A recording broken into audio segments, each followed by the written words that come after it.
Hi, I just built a petrol powered KitchenAid. And this is a disclaimer, this is a long build video. So I made a shorter one with just a quick build montage before showing how it actually works. So if you're not amongst the two people who are actually interested in how this came together, you can go watch that. There should be a link here below or above or in the description. Or you could just check out my channel. Should be the second last video. Unless you're seeing this in the future and I've made more videos, then, well, just Google petrol powered KitchenAid, it should pop up. So yeah, enjoy.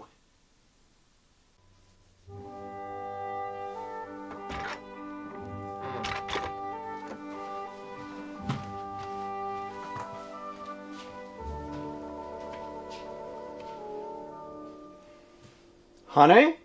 Yeah? Do you need a KitchenAid? No? Great! Don't mix rocket fuel in it this time, please. Sure. Are you coming upstairs soon? It is our anniversary. I'm naked.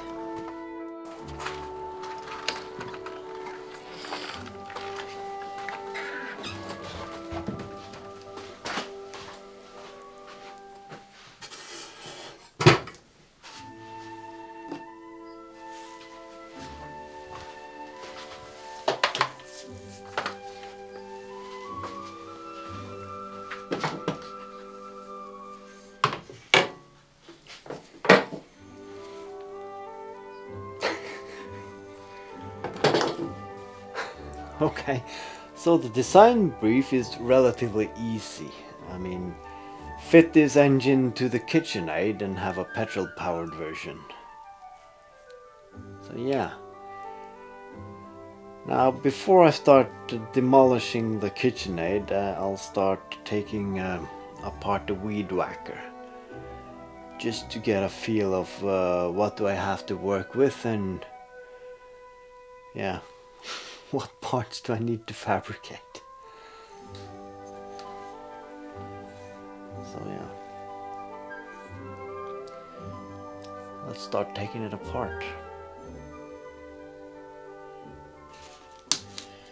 Okay, for a piece of equipment that has basically never been used, it's a bit worse for wear, which means it's probably been sitting somewhere damp and rusty. Should I make a part collector? Don't I have one of those metal bins somewhere? Somewhere. Nope. Alright, I'll put it in there.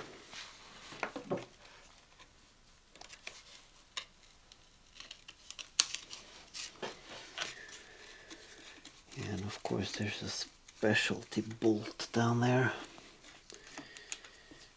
Because they don't want people taking these apart. Can't understand why.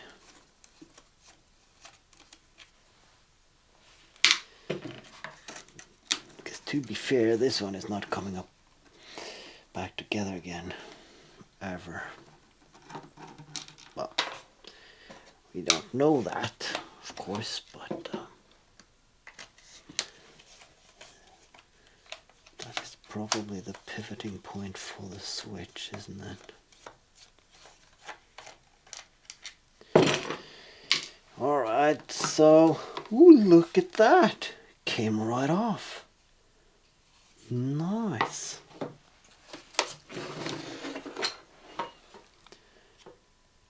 So that's the throttle wire.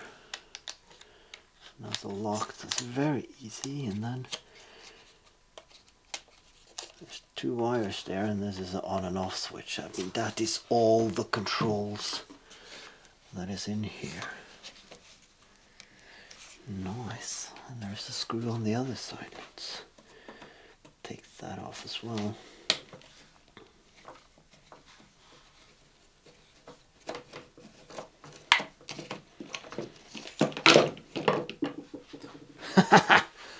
Oh, this is so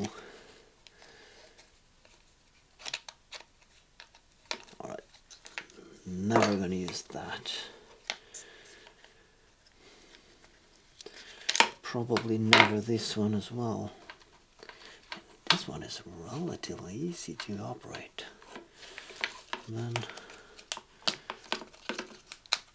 this wire has been attached with hot glue, which has gotten a bit brittle, so it came loose rather simply. Or is it rather easily? Yeah, don't care. It's okay. I held the switch on and off, and then this is basically garbage. Of course, if I throw it away, I'm gonna find a use for it.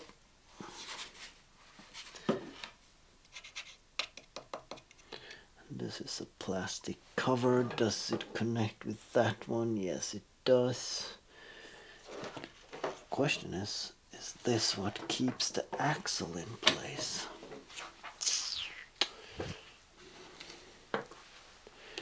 That's a good question there. There's only one way of finding out then, I guess.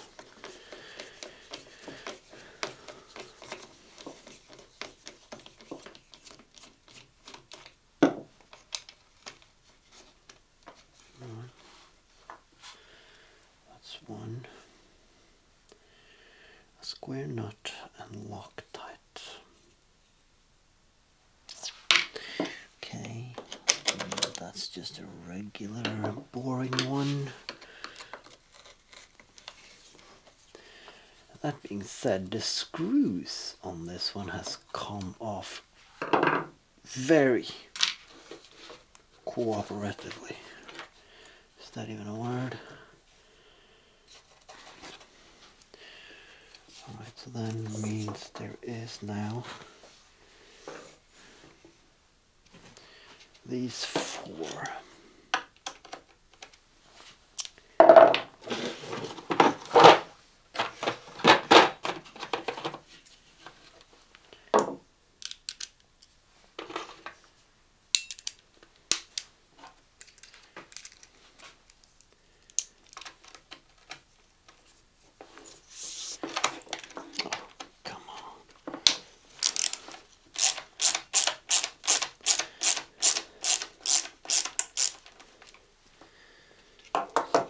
All you want to see here is,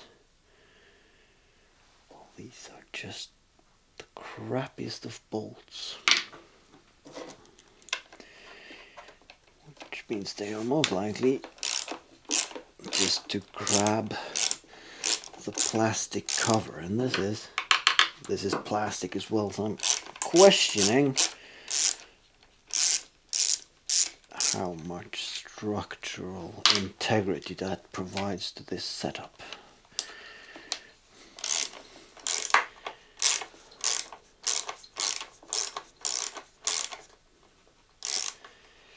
Of course, the biggest issue is the housing for the pull start,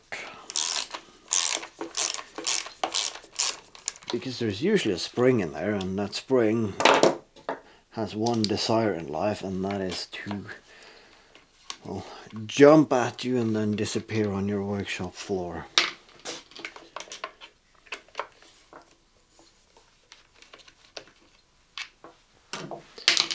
All right.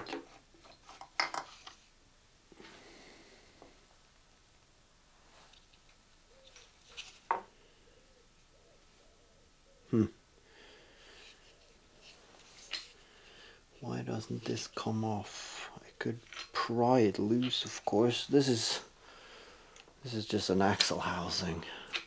So in there you can see the axle. And that means that this is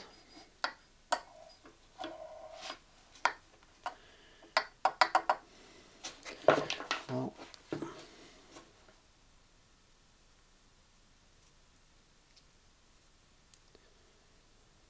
don't know what this is.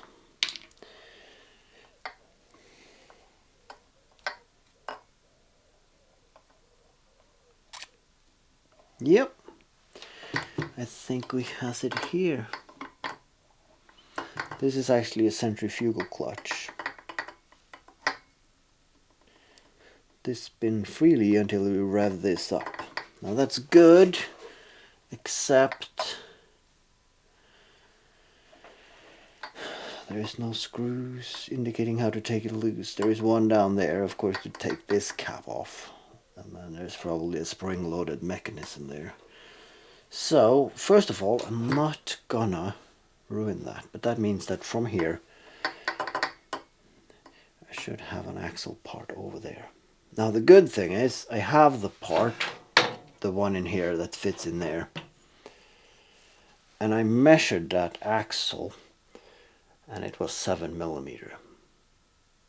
Now, if I can't get that to fit onto the gearing inside the KitchenAid, of course I can use the one from the chainsaw attachment.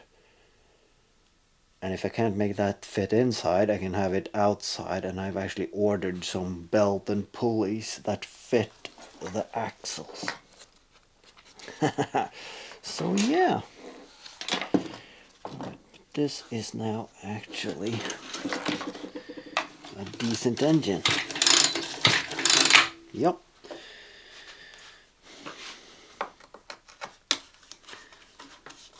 This is probably just the filter to the,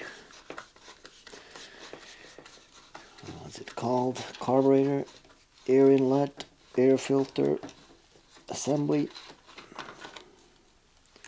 So yeah. That's an air filter right there. Alright, this is in the saved pile. Alright, and this is the choke, and that's just to cover that hole.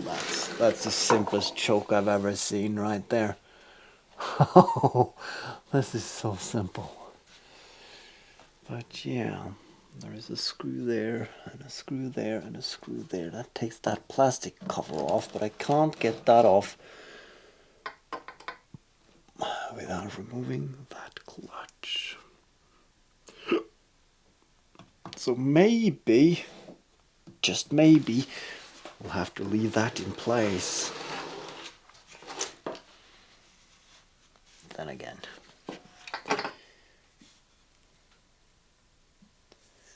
what are the screws in there? Oh, it's that kind. Yep. What I really enjoy about this one is that they actually uses this star-shaped screws. These ones are also in the keep pile. Now, of course, for simplicity and as a steampunky vibe as you can get on this one, I would like to remove as much plastic as possible. Now, of course, if you can see, the pump here is somewhat integrated in this plastic housing. I mean, it's a good design idea for, well, what you're gonna use it for originally, but of course for rebuilding purposes, I mean, it should have been a separate unit. Okay, that's the 4 screws, and that one, of course, is a smaller one.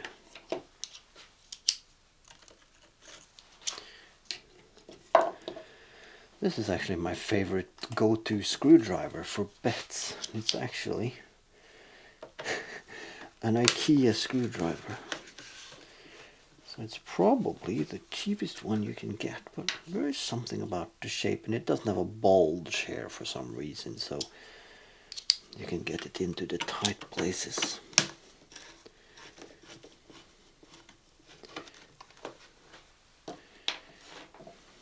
Okay.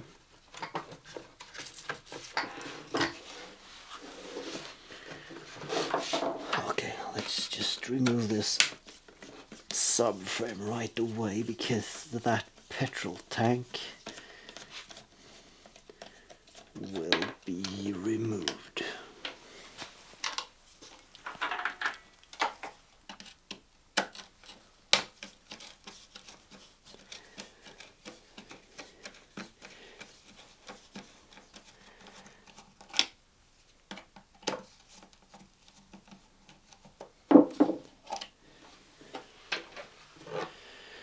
course, form factor wise, it would be smart to use a RC motor for this, but although they have the same, if not more horsepower, they don't have the same amount of torque. And we want torque.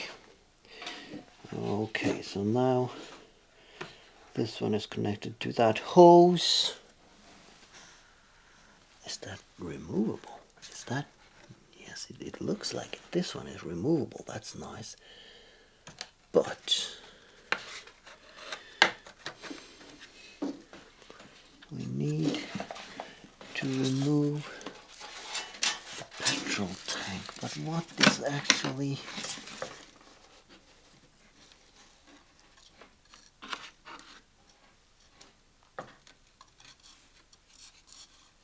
Is that the only thing keeping it in place? Yes, looks like it. Right.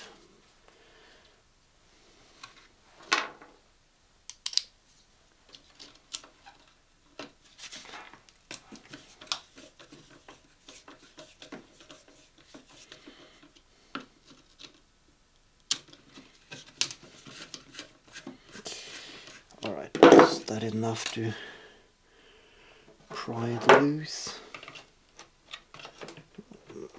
Okay, might look like it. Alright, come on. Come on, little puppy. Alright. And we have... I was gonna say lift off, but...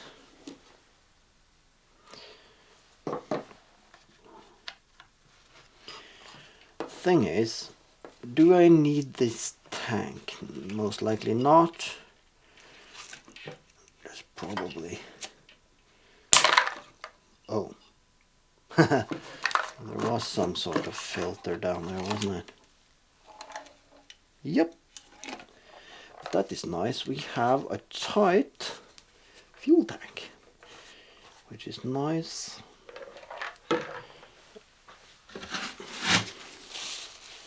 And some dripping oil there. Just gonna pump that out.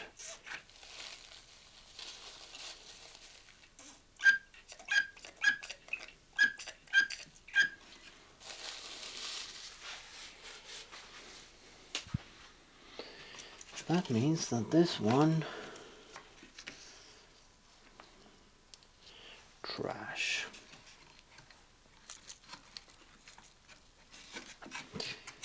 Can I bring that one off? No.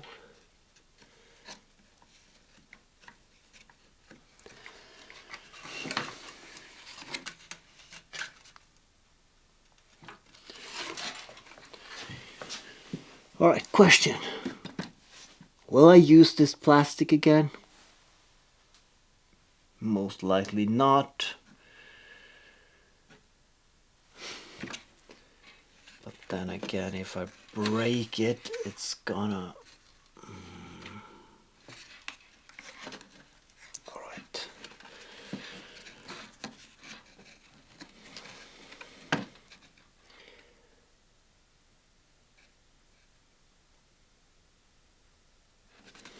Why can't I get this wire off? Why do they have to be so goddamn tight? Alright, okay then. Let's snip the wire here and should probably...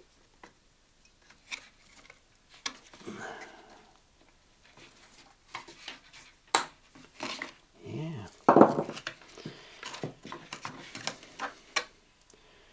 That's the cover off. Hopefully we don't need that. And then there is this small, teeny tiny carburetor. And this housing, which is the size of the carburetor,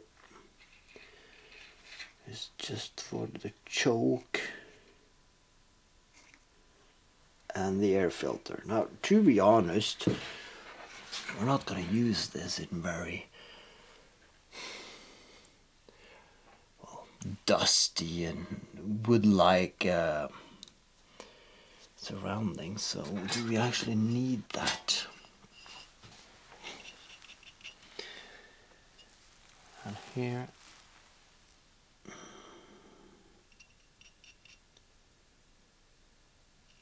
this is probably a valve cover, or crank cover. So, unless I need to open that, I'm just going to tighten that one back and leave it at that, because there's probably a gasket there.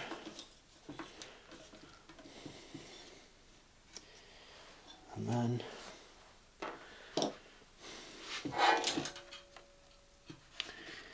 right, so this is then the very rusted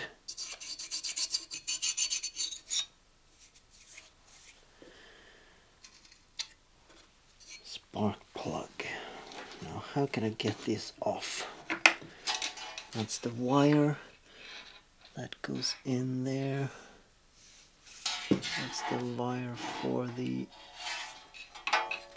Where's the spring on that? It's probably inside there. That's not bad, is it?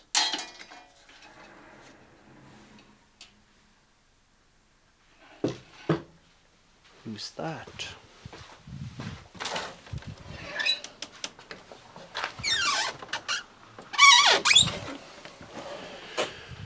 Alright, it's the neighbors.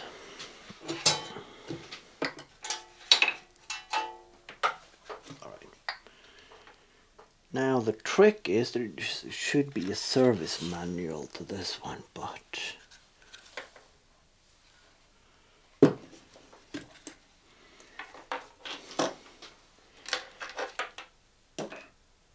I'm hoping that the clutch housing and the starter thing is held together here. So if I take these two screws, which is the only ones I can actually see, there and there, maybe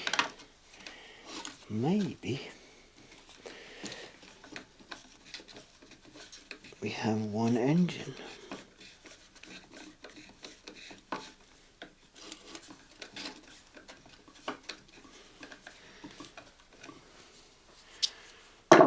And given the resistance of those screws, they are thought to be holding together something important, maybe.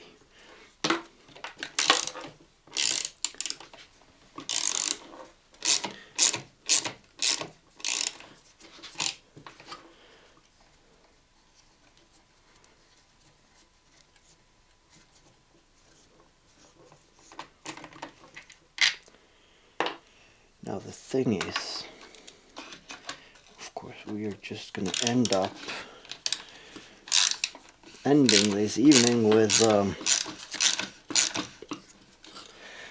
removing this cover and then letting that starter spring all over the place.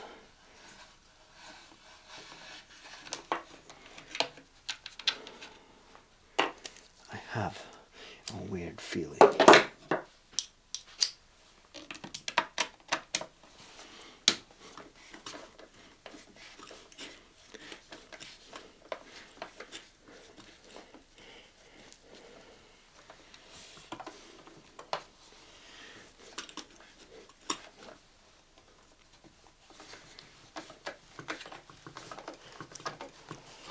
Of course, in a perfect world, I would keep this sub housing, but then remove some of this cover.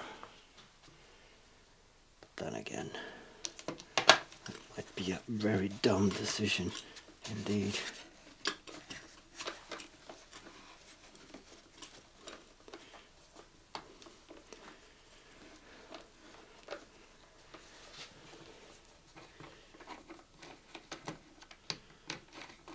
That's loose.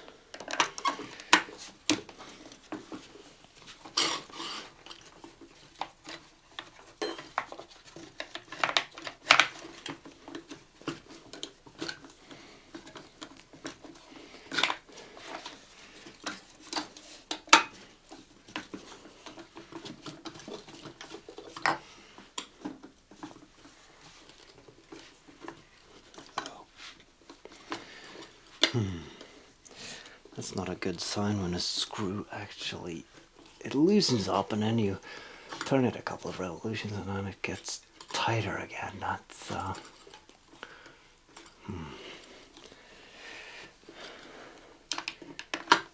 not a good sign, is it?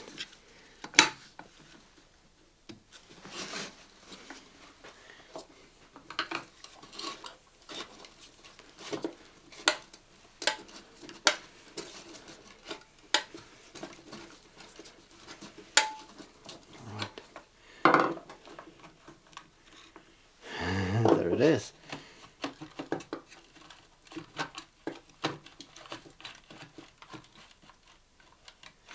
Nope.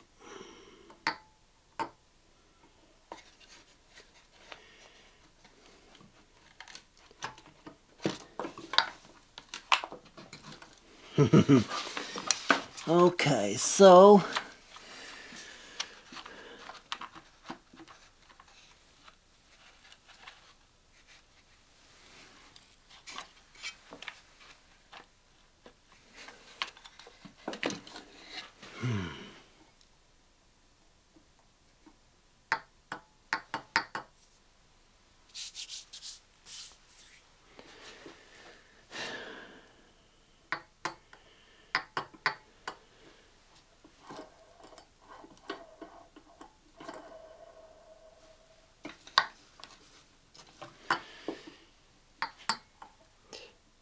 okay, so there is one screw down there and that rotates with the axle.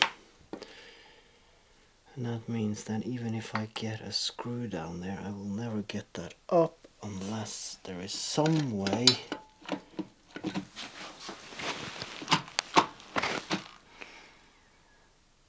of actually getting the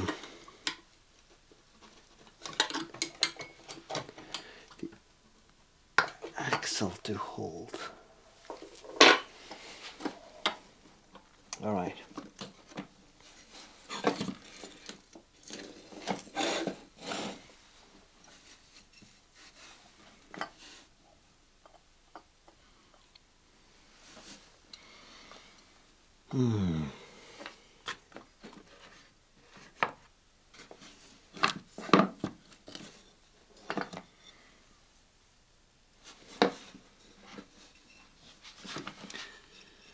And that is, of course,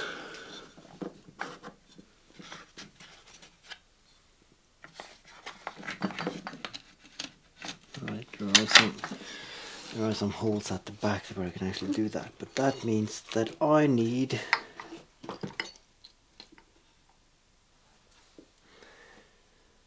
that very specialist tool to get down there.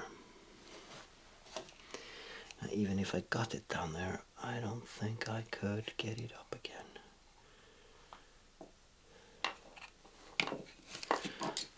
Because this one would have gotten down there.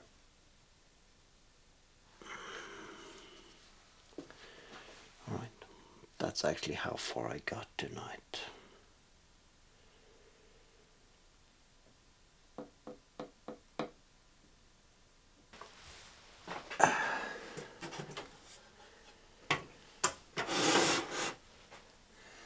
So then it's time to take this one apart. I've learned something about the motor though. It's a star-shaped screw in here, but if I take the clutch off and I remove this plastic cover, I'll also remove the string starter. So then I should leave this on. And then that gives us a couple of choices. One, if the drivetrain inside here will allow us to, then this one can sit on the back here. We'll make it a bit back heavy. Another option is to, of course, fit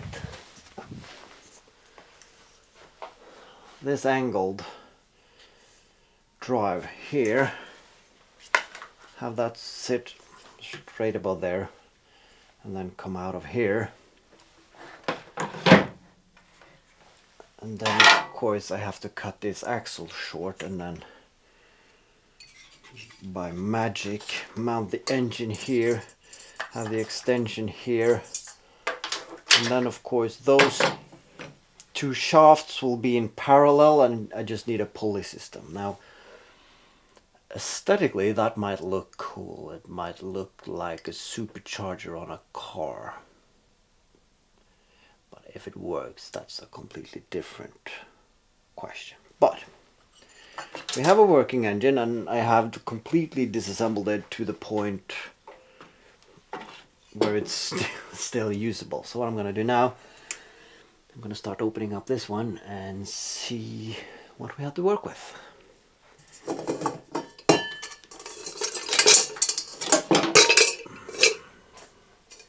So yeah, the wife's not going to use that in a while, so neither am I. So the gentleman who sold it to me said that it works perfectly except the locking mechanism, which has a tendency of wiggling itself loose. So we got to look into that, because I want to keep that. And then of course this one is the power selector for the electric motor. But if I can remove the insides and this one can be connected to the throttle wire on the engine, that would be cool. So yeah, so these are the screws for that. Question is, should I gather all my screws in another pan? Yes, I should.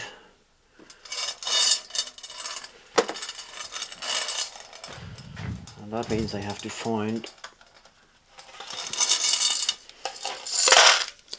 another place for the screws that is left over for my pump organ.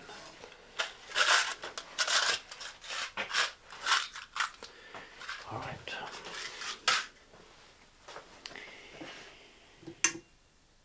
So the question is, can we remove the top cover and leave everything sitting in there? Not sure, not sure.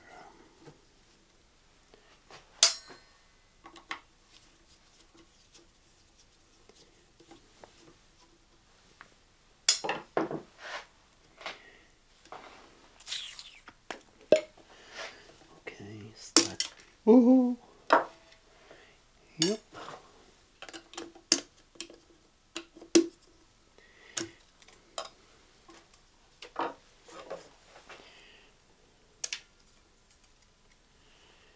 And what I did notice is when I brought it home, I just put it in the car seat, and when I picked it up, it was an oil stain, and there is a bit of oil in here. So the seal around here is already leaking, so it is ready for an overhaul. Anyhow, so there is no screws here that I can see, but there is a couple of one under there.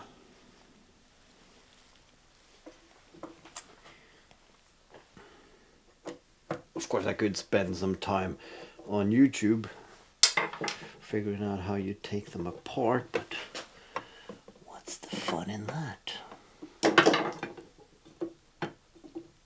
Oh,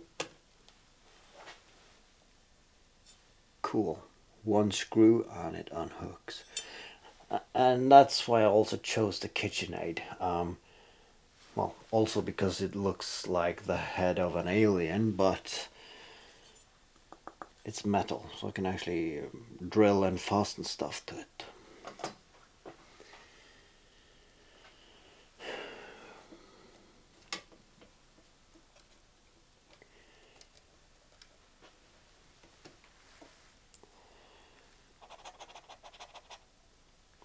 Of course, I would like to save as much parts as possible, because this is actually spare parts that people pay a decent amount of money for.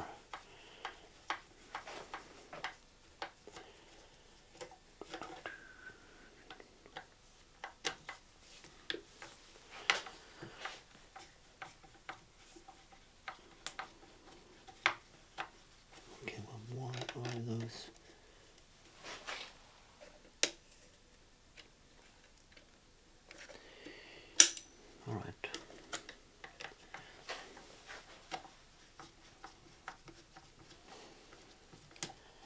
Not sure if I already said that, but that's also why I love these, because they are built to be repaired. So if you go online, getting parts to them is actually not that bad.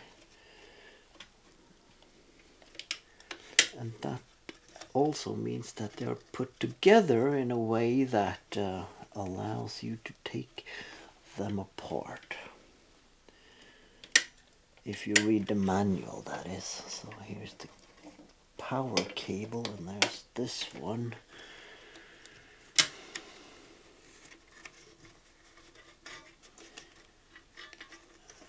This is a... Alright. Why won't you come loose? Because you are stuck to the power wires. Is there any way of taking those apart?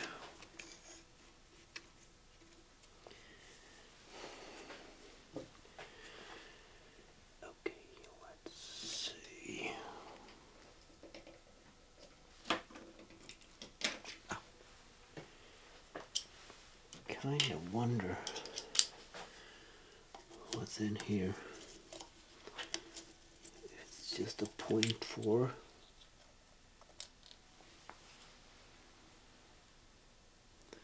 Oh yeah, the brushes for the engine. These are almost not worn at all.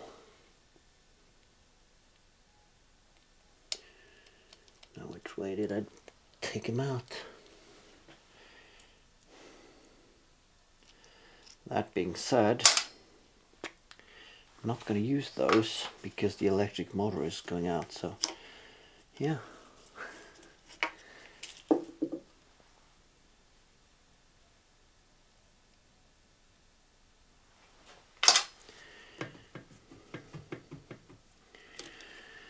Alright, I'm pretty sure that the fella who sold me this is not a baker. This doesn't really show much sign of wear and tear.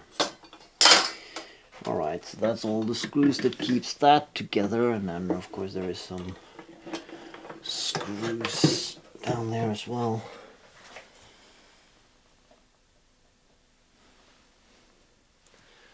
And of course, square screws. Bastard. Crap. I don't have that. Do I?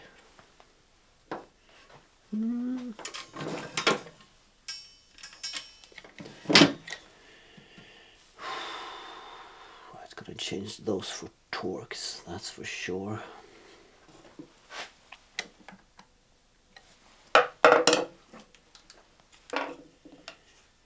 Those of you who have seen some other of my videos, you know I don't like flathead screws, but oh, there's a lot of oil in there, isn't it? Well, that's generally a good thing though, because that means that things are lubricated, but I mean, if you have oil where you don't want it to, then that's a completely different issue. And of course,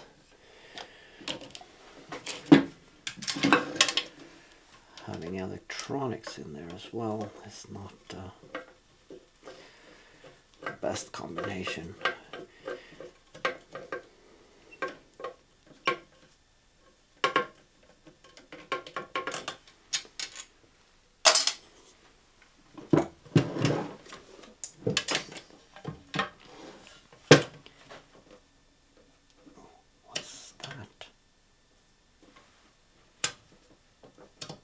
Oh, that's the axle for the pivot. That's nice. Right, let that stay in place for now. Do do do. Do do do do. Do do do do do. All right.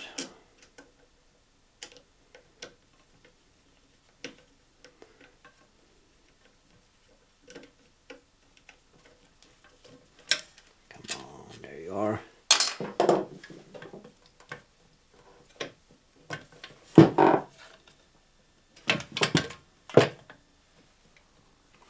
Still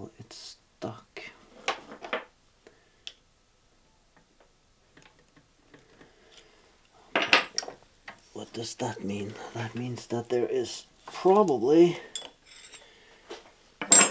a screw here somewhere.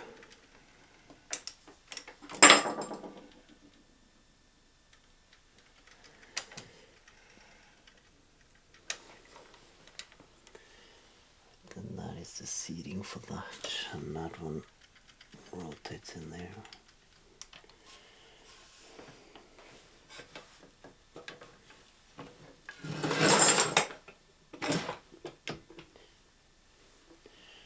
Maybe it's meant to slide off, or maybe not.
It won't do come off now.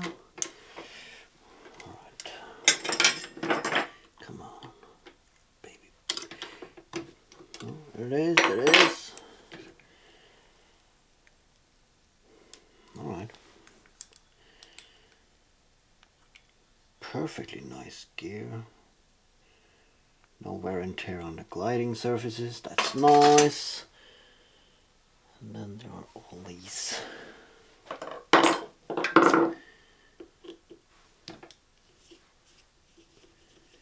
weird diamond shape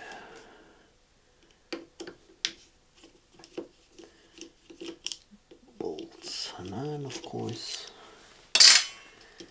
need to save those. Now this is annoying that I need to take these ones out to get the cover off, and then of course when I start fabricating the interface between the petrol engine and the drivetrain, I need to put this back again to test it most likely, and then whenever I have to do something to it, you have to do this process all over again.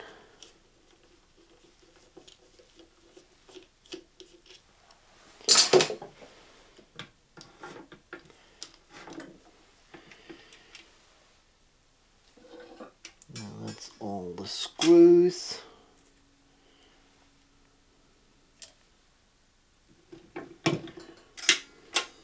Okay. Does it come off now then? That's the big question. Yes, but it is gliding on something, so it's coming straight up. Alright. Let's release that one then.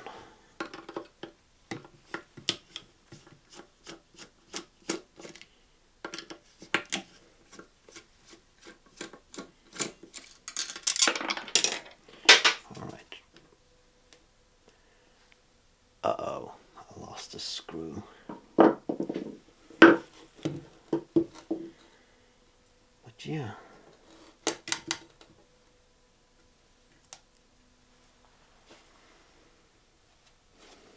It's time to get the gloves on. For sure. And I just ran out of paper. That's not good.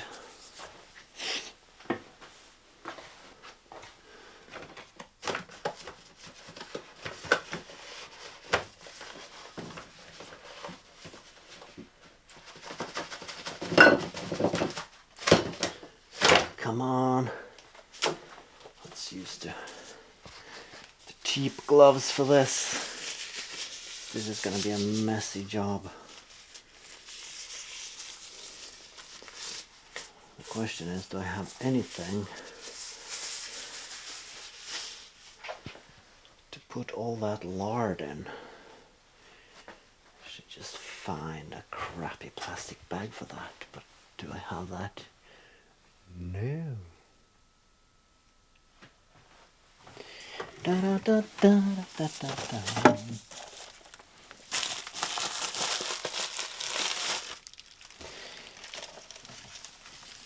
Alright, there's one.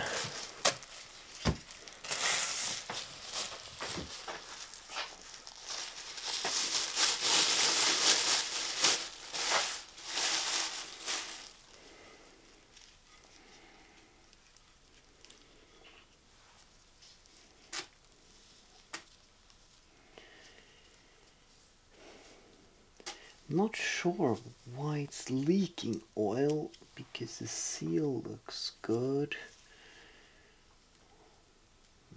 Obviously it isn't, since this has allowed to happen.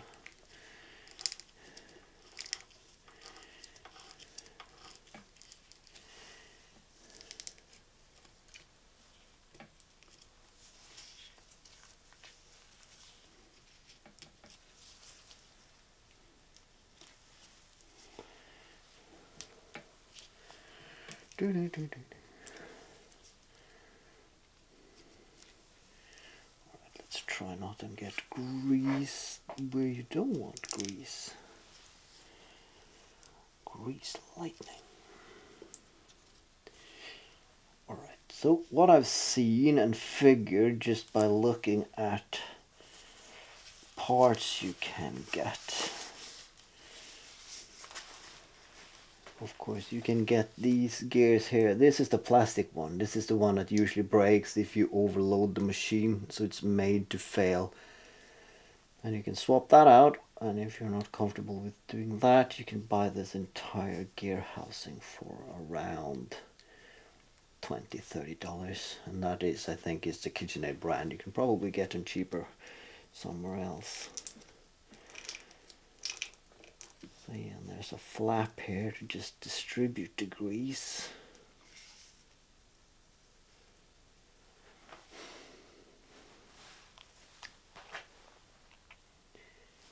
Alright.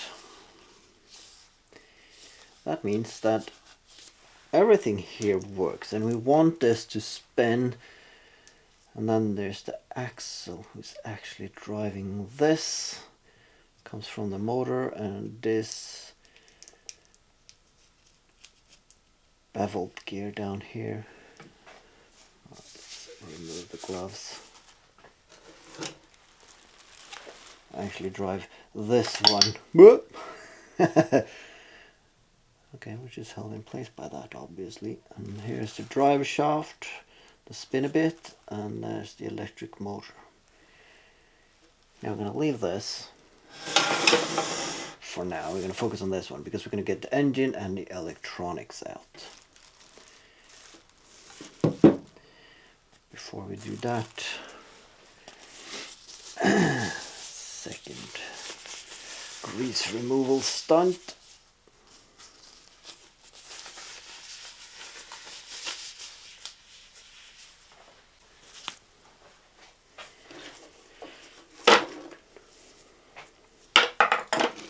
Alright, so let's remove this one. Now the question is, could this be used to drive it?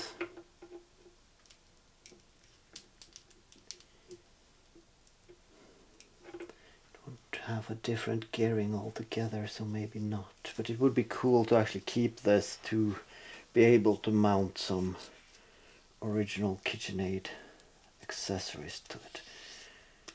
Now this is greasy as hell, so where do we place this one so it doesn't grease up everything? Start with there, and I'll probably forget it and then touch it later without gloves. Sounds about right.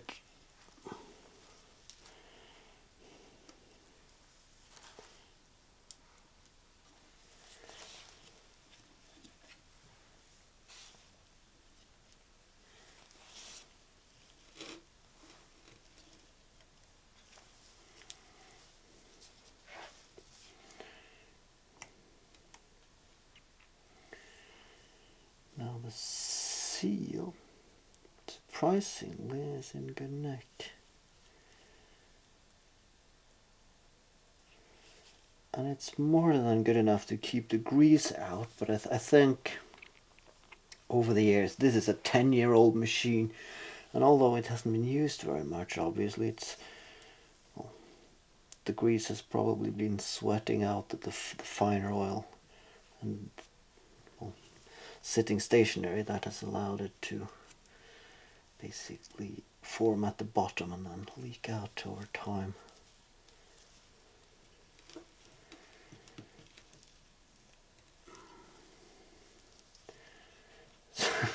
So the sad thing is, this is most likely a very good machine.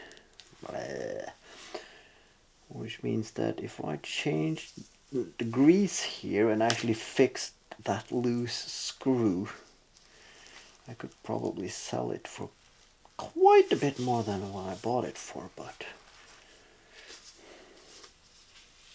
then again, it's nice when you're taking stuff apart to actually work on nice equipment for a change, not some rusty, greasy, well, this is greasy equipment. So yeah. So of course, now that pin is, it looks like it's a part of the engine, so we might want to lop that off or change the gear altogether. It's a bit weird. Alright, and this is a very mechanical. So what makes this stick then? What the, it is actually this one.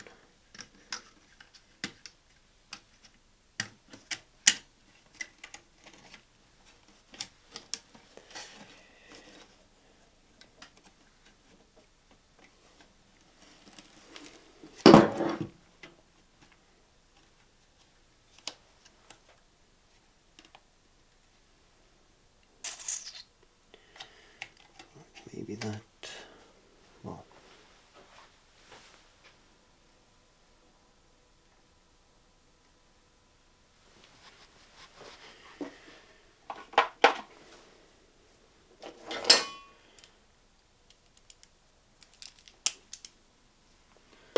question is that a number 10? No, it's a bit loose for that. Is it a 9?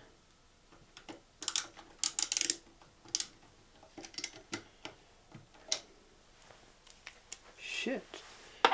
Oh, this wasn't a 9, was it? Yeah, it was. Was this a 10? Yeah, weird. Alright.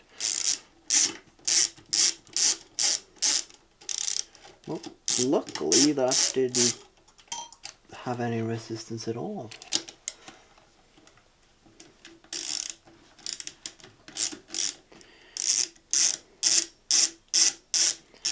It's almost too good to be true. Right, are those the screws that you need to get the motor out? No?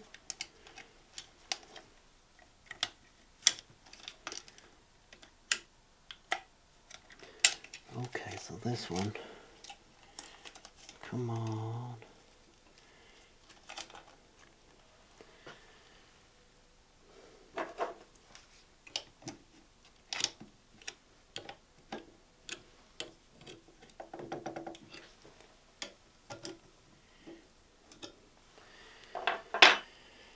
Alright, let's see if this can't work.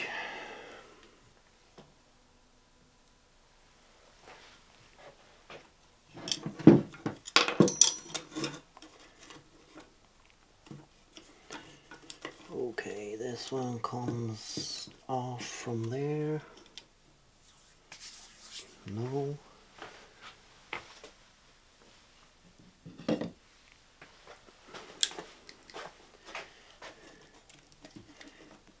Okay, that's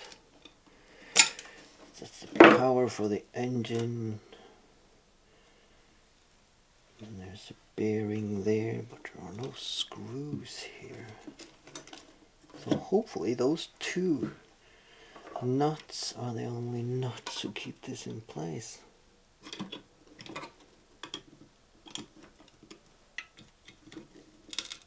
But the engine doesn't move. Okay, then.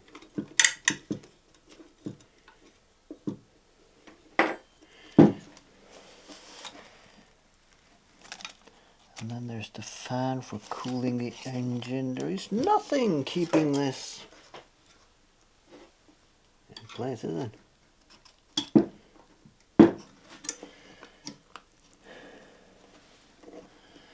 Except this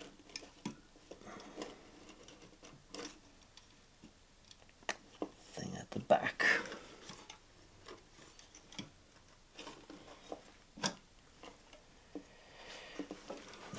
Figure out how to remove that. So it's a spring. That one is loose. So what is keeping that in place then?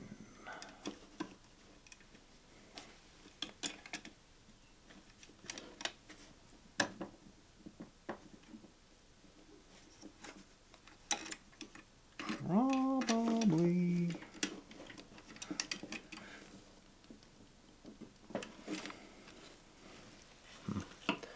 That's weird, isn't it?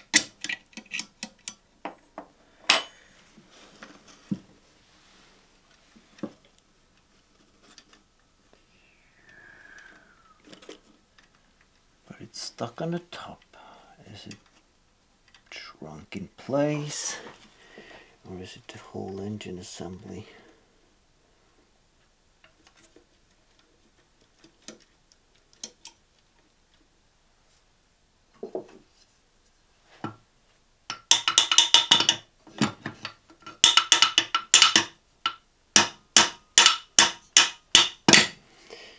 Nope. That's not it. And this one is just to keep this one off from touching the body of the engine. There's no hidden screws down there.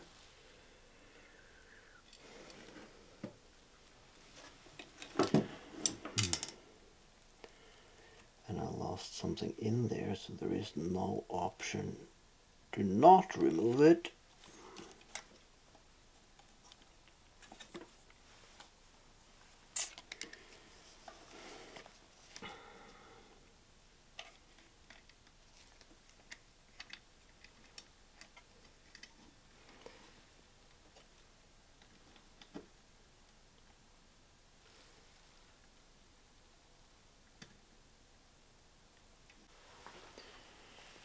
Now, after a quick check on the YouTubes, this is actually just pressed on.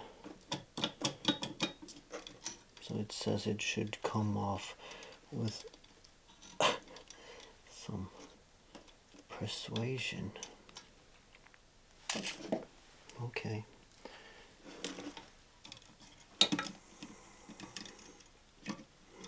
That's gonna be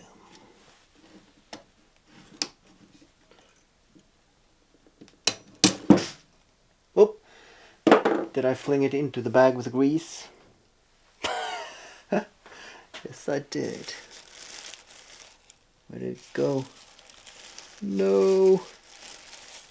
Oh. All right. Okay, that goes in there. Well, that means that this entire thing should just pull right out, but it stops in that one.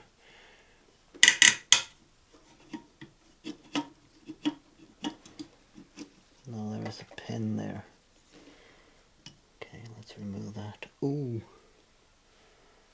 that's teeny tiny. That's gonna get lost. Okay. So now that's the back plate. Now this one actually holds the axle, so you might want this one to screw it back in again.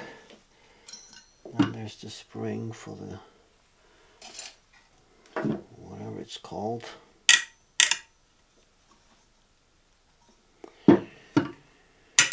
Alright, this is going to be in the way, so I'm just going to take it off, although I know I'll have to put it back on again at some time.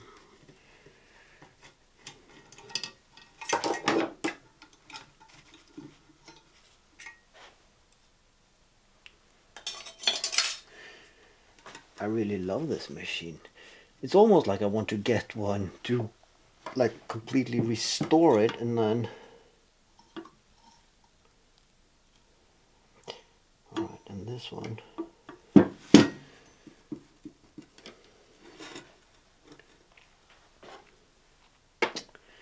Should come out, like I said, with a gentle tap.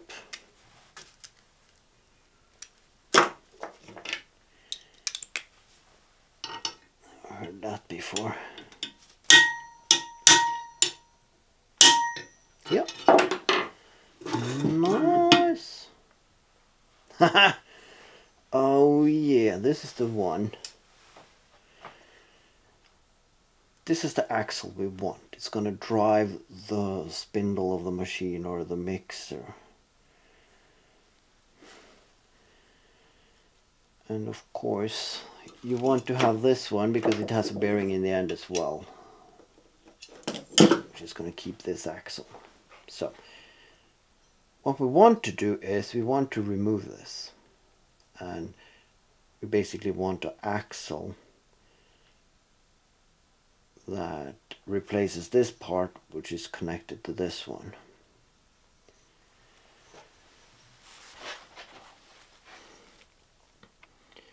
Now, of course, I want to keep that bearing. And then there's this NG assembly. Because I could actually just leave this in place and make an adapter for this to the other axle in the back.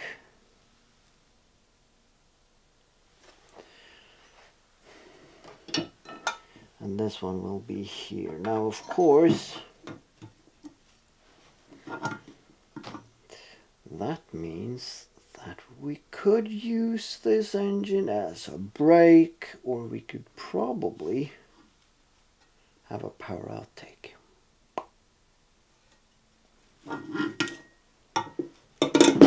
Now to lighten it down, I can remove this inner part. Because I don't need that really, and it doesn't hold anything in place.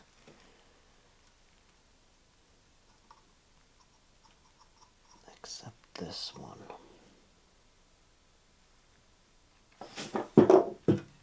Now, this requires some thinking. Because I'm now at the point where I could put this back in and that axle will stick out from the back.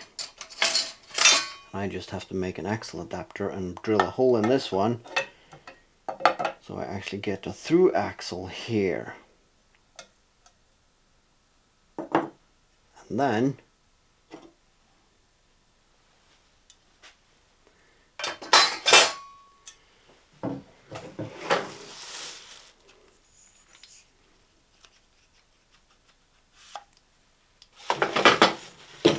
this part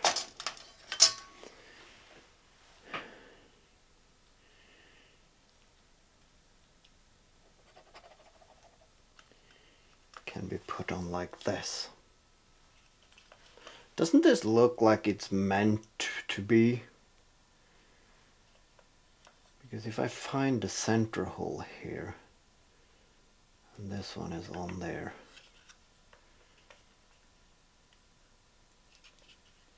this has the attachment for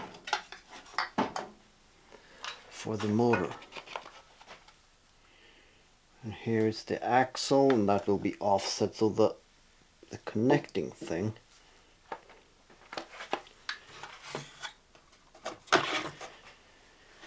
that means I just need a pipe that can sleeve over this one.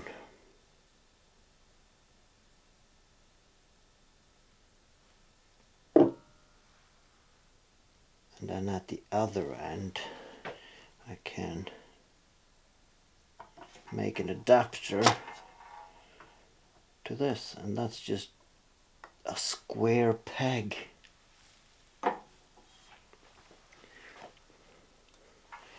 That means that of course this, okay, hello there, this head will go back onto here, and somehow like that, yeah, and then the axle will come out here. This cover plate beautifully just hooks onto that and fastens to that, which is cast iron. And then this one will go at the back there.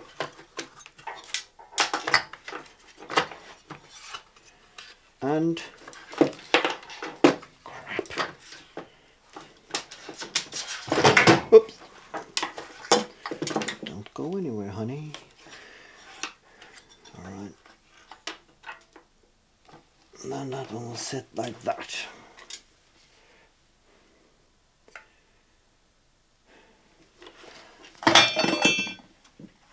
Okay. Or we can remove that one and we can slot this all the way in like that.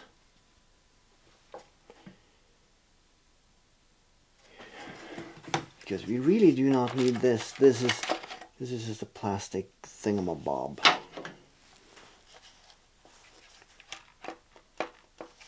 So there are 4 holes here. So this one should be centered. The clutch plate actually fits relatively in between those.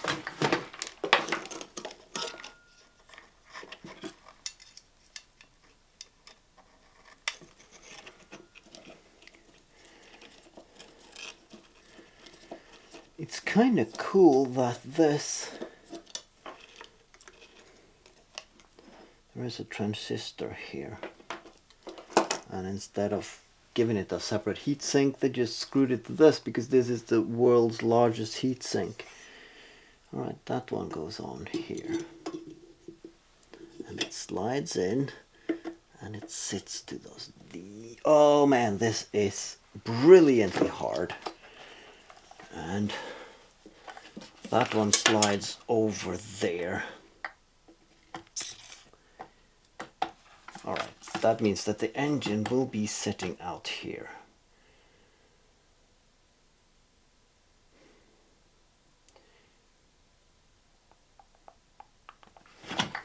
So, what I would want an adapter plate that screws onto this one.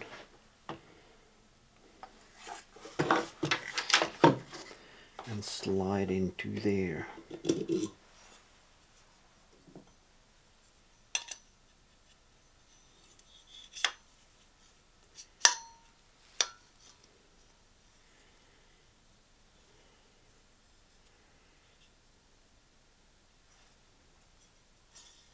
Okay, so that one goes in there.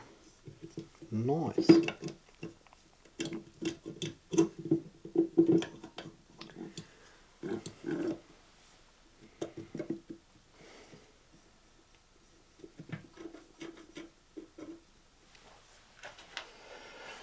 And that's the axle.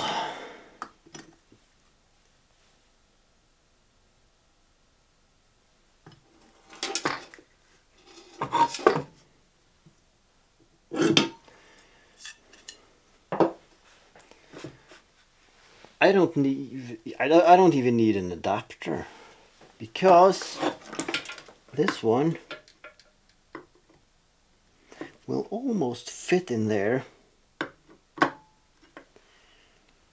So what I can do, I can drill that out to make it round, but then there will be a little...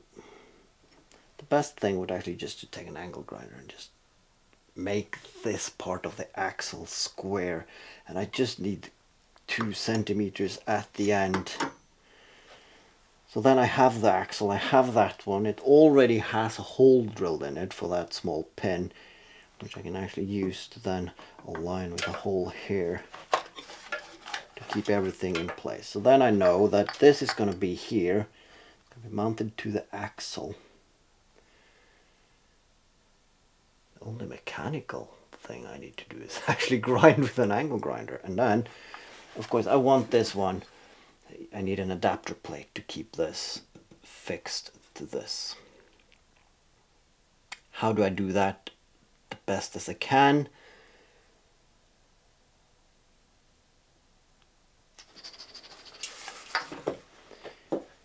Because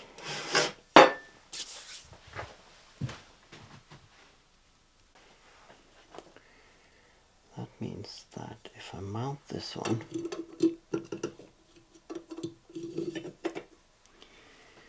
now this one sits in place and these two nuts keep this one in place, and then these ones are kind of good.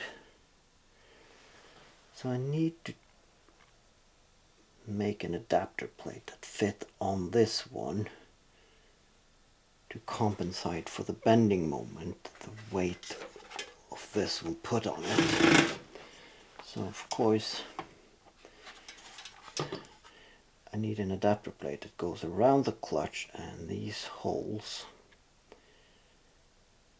and then it should also act as a spacer to actually the seat around here.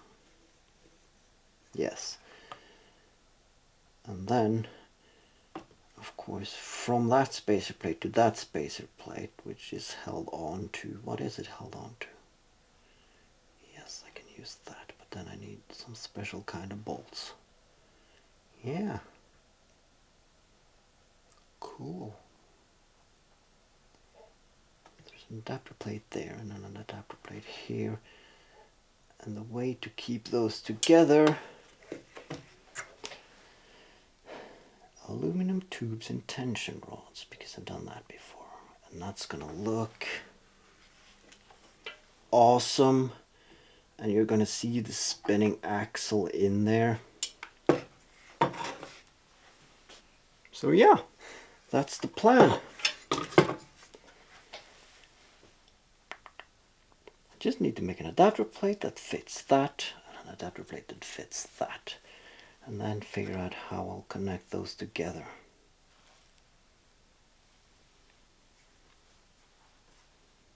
And once I've done that, I just have to put this one back in and grind this peg back to a square, and then hook this up to the power control somehow. So yeah, this one will have to go in and there and connect it to that. Where did I put it? Yeah, somewhere. That means I don't need this.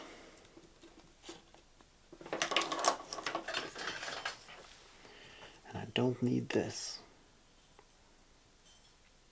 because the hooks on this one is just meant to keep this in place. So if I put too much weight on it, it will just break. So, alright, so we're going to drop that. Design the adapter plates. That's for tomorrow. Adapter plates. Design them, make sure they fit, and then print them. And I need to go to the hardware store and get the aluminum piping and the tensioning rods, because I don't think I have that laying around anymore. No. Yeah. Awesome. Fuck yeah.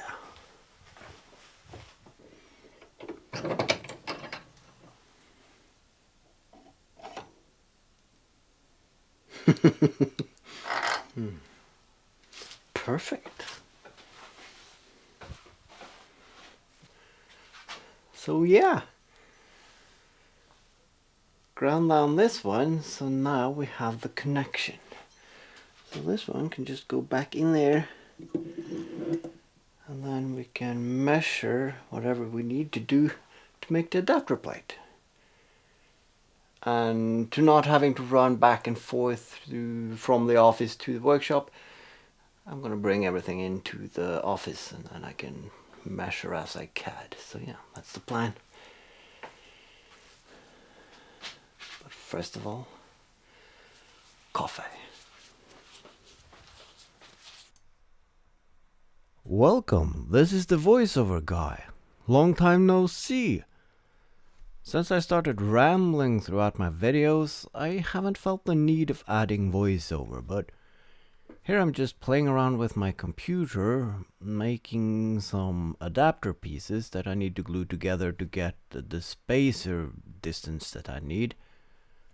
And of course, I'm not gonna film myself sitting at the computer without pants, drinking wine, talking to myself, so therefore I'm adding a voiceover track. Now, of course, this is as boring as watching grass grow and paint dry, so we're gonna leave it at this, and I'm gonna let you go back to watch me talk to myself in my workshop. That might just be marginally better than watching paint dry, however. Then again, I have also made a short version of this video, so if you don't want to sit through this, you can go and find that one. Enjoy.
Actually, well, it goes in there and it pulls. That's a lot of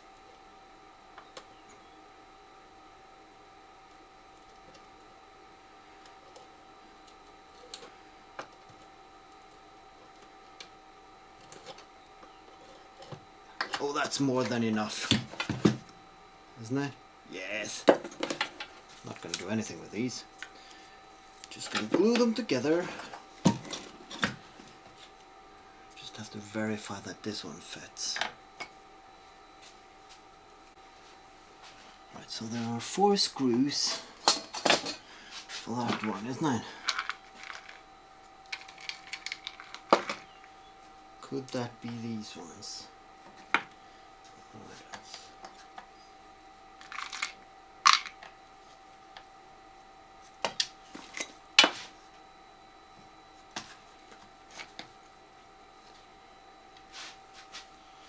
I can't remember.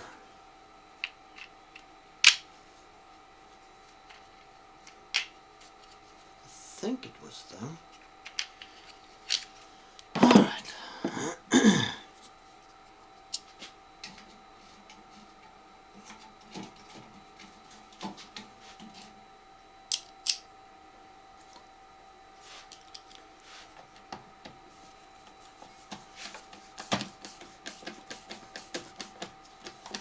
Yeah. These are going to be the weak point. I'm pretty sure of it. But yeah, do they fit? Alright, that one. 1, 2. Because this is where I could fuck up. Because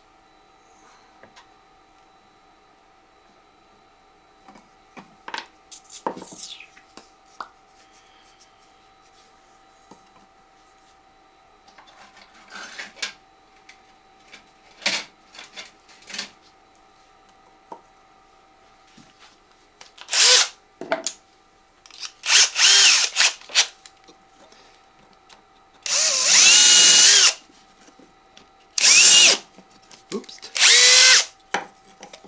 It's no good.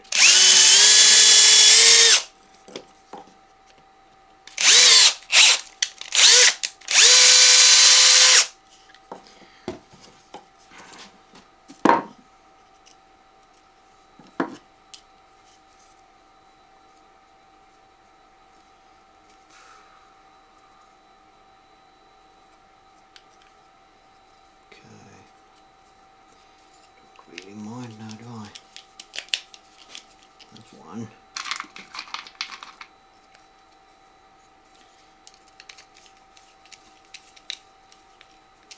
That's 2.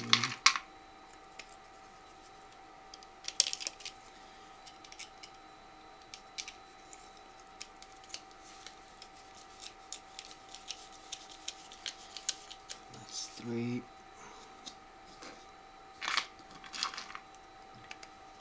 And that's 4.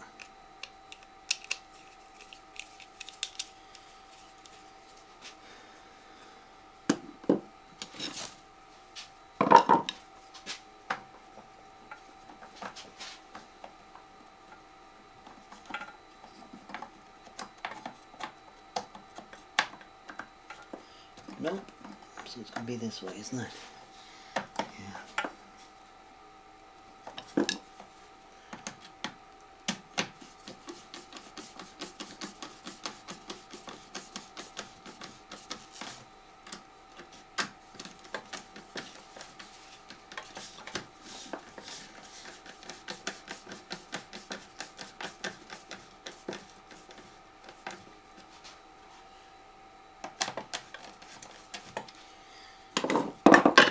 And how about these?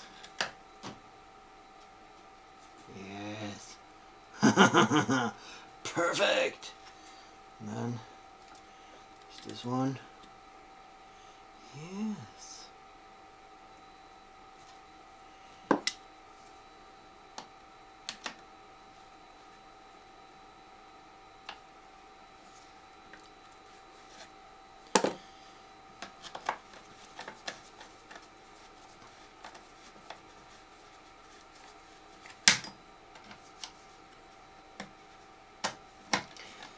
That means it's just to glue them together.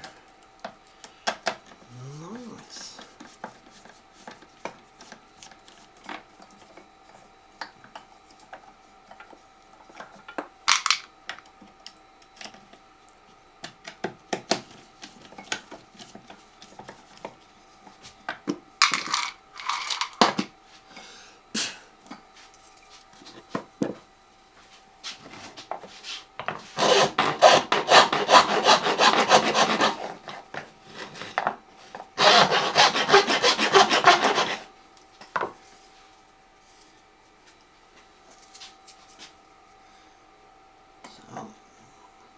1, 2,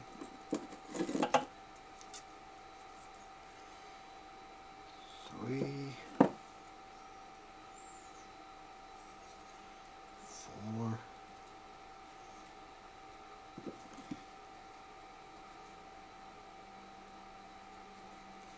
5, and then there's this one,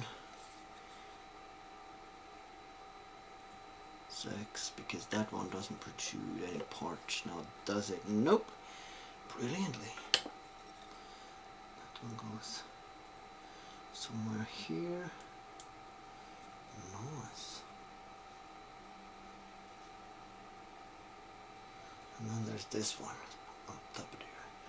And it's just to glue these together and we have a spacer.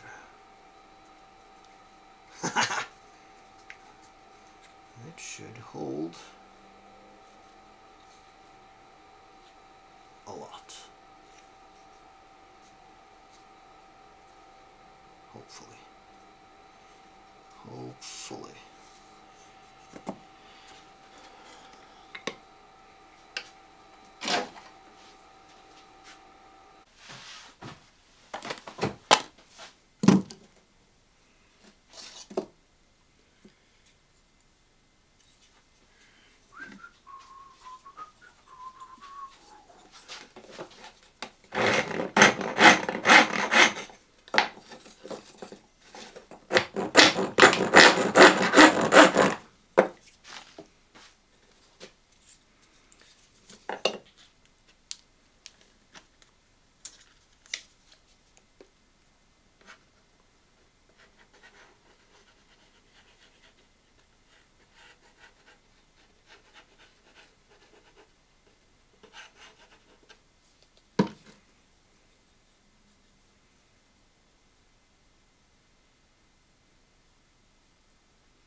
Right.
Looks good to me.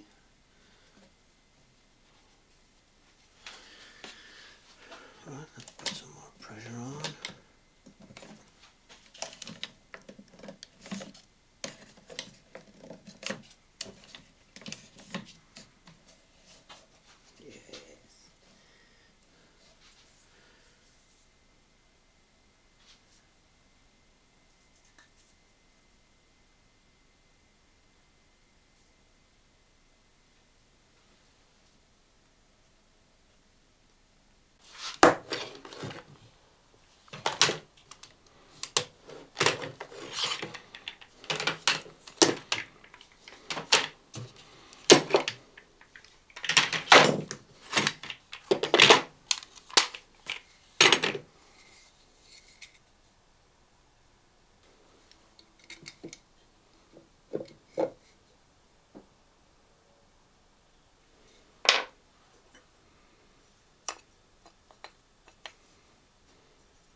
Nice.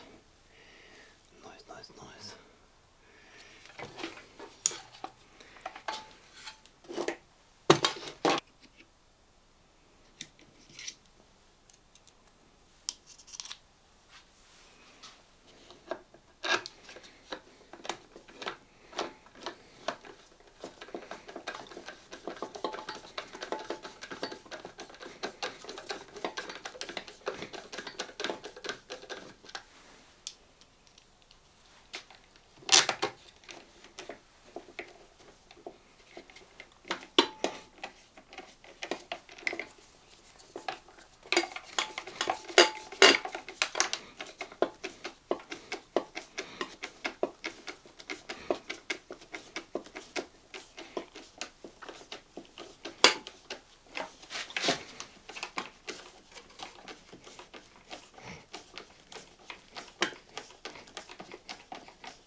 Doom, doom, doom, doom, doom, doom.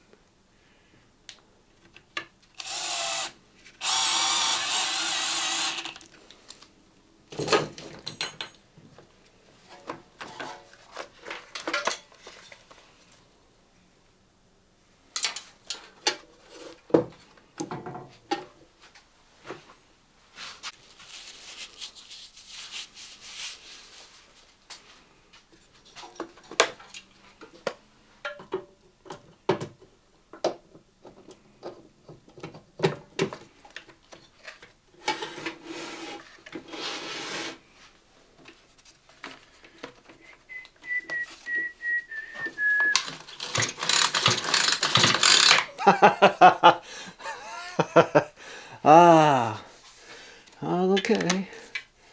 And this one's going under there. Yeah.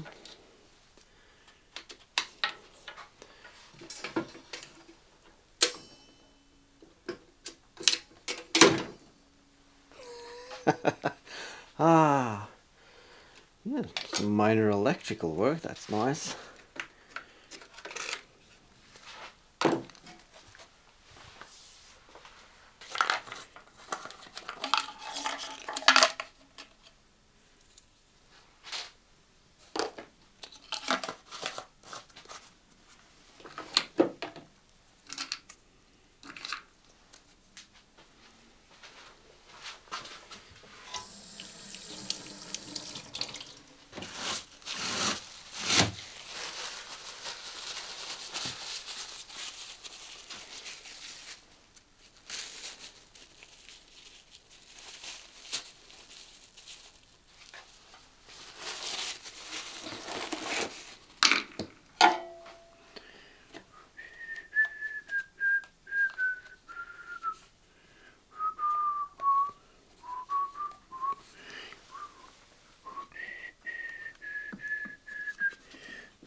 Bum, bum, bum, bum.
Come on!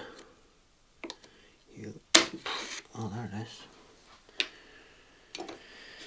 So the question is, which one did I cut off?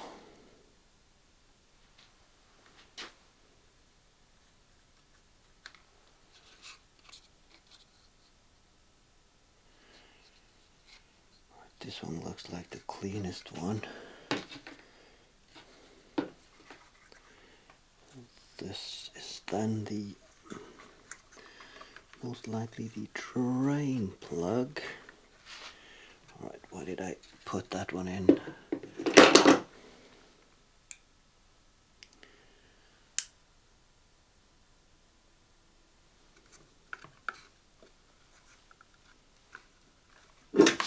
Oh!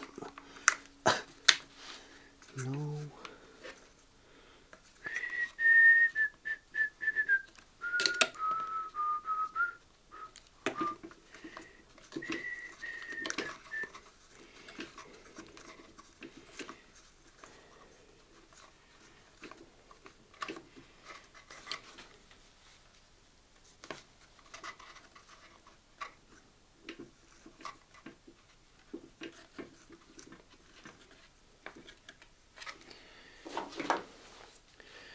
So the question is,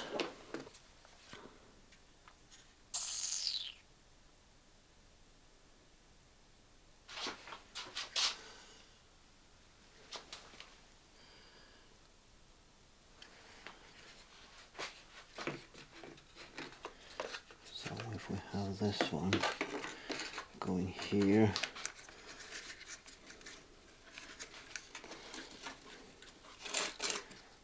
Okay, this is probably the inlet, and yeah, isn't it though?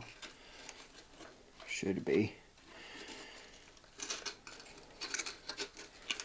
Yeah, that's most likely the case, isn't it? The only question is how you make this one fit. It should be like this. This one is going on to that. Come on. That's that's actually an easier fit than I expected. This one is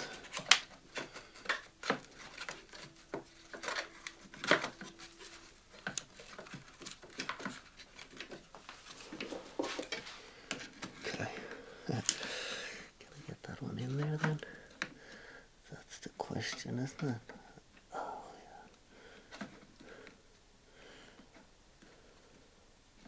yeah. Dun, dun, dun, dun. Oh!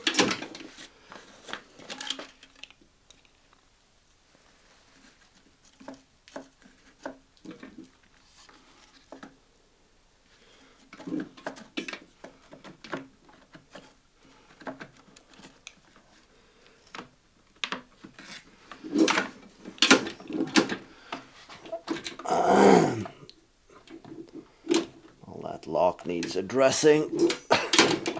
Come on, then.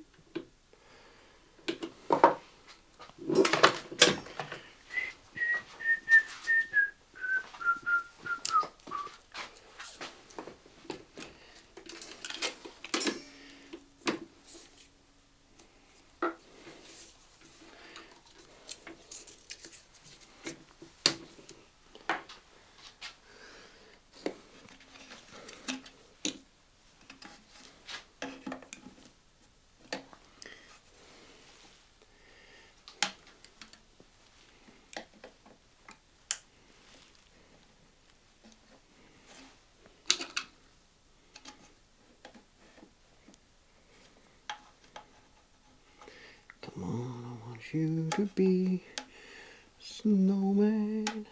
Crap! Why?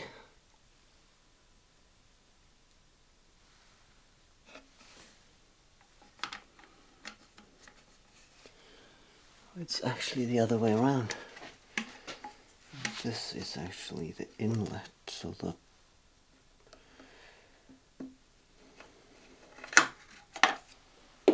nice, the primer pump just pulls through. That's nice. That's nice. Alright, so now it's hooked up.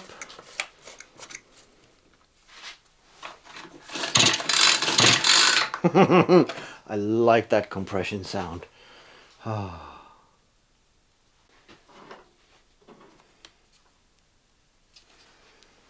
Question is where I'm going to put that. It would be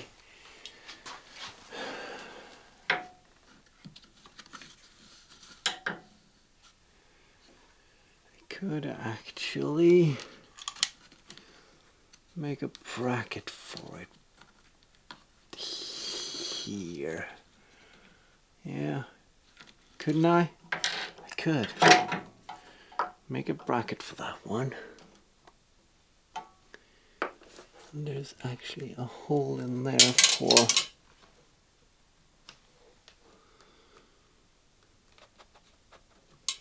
this one. That's brilliant, isn't it? If you just put it up there. It's like that. No, it's not long enough. That doesn't really matter now, does it? No.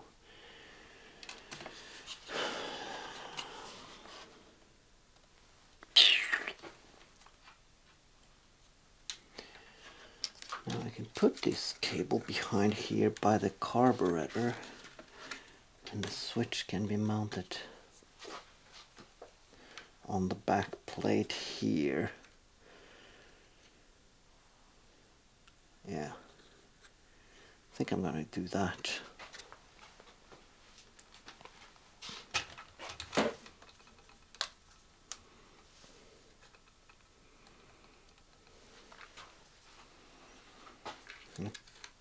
Just make a hole in the plastic here and put the switch in, because it's, you prime it, switch it on, and you start it, and when I want to stop it, you just flick that, and then that means I can hide the cabling in there. And then this corrugated pipe. I do actually think I have one of those, which is a bit longer, so then I can have the throttle cable.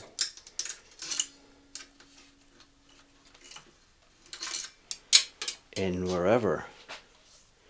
So yeah. That's the plan now. I'm just going to carve out the hole there with a knife, and I'm not going to make you watch that because it's tedious. So.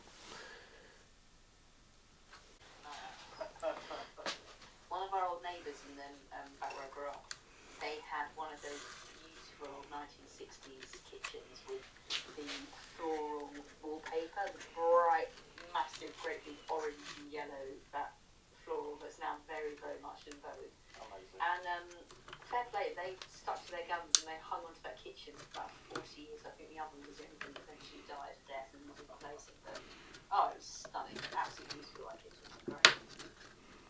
Alright,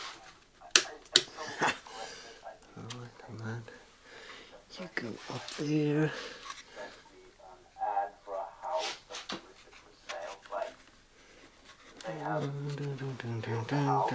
Decorated it in the early 70s. No one, come on up there. Yes.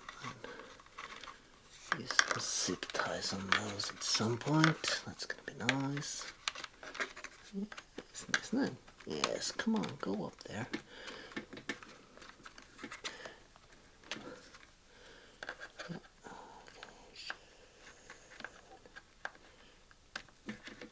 Nice. Brilliantly.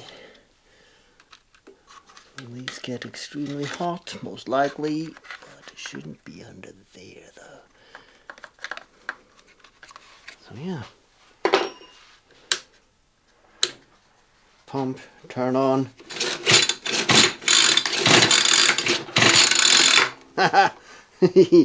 Nice.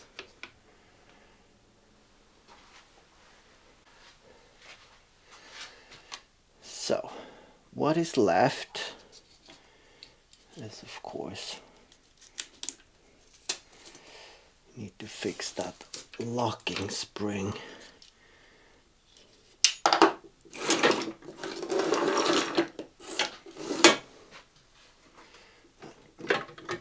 Bring this bad boy off like this.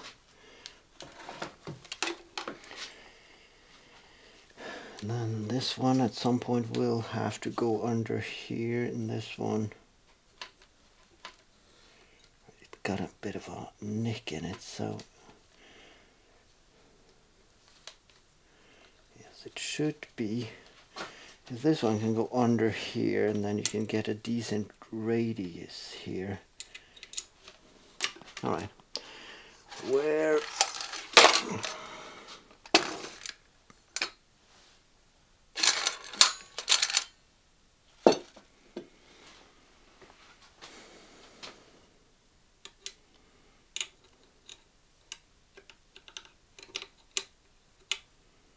that's the pin.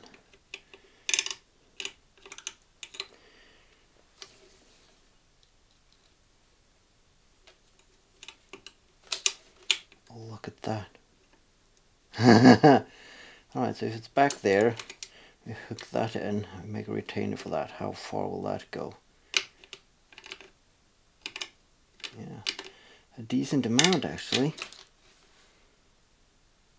Of course I can drill a hole there to get some less play, but I'm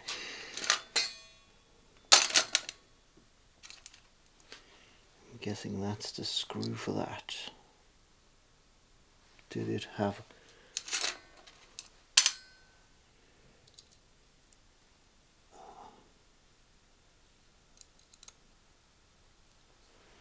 most likely. Yeah.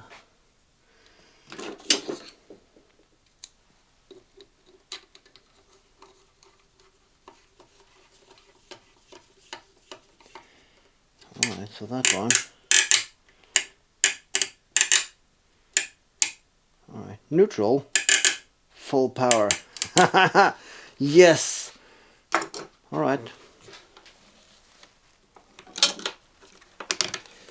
So this one comes under here, and I want that one to be down there. And this one should come in here. Okay.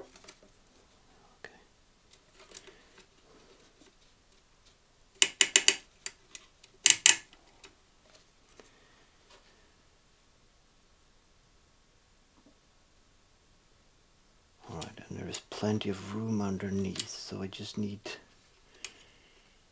something to retain this.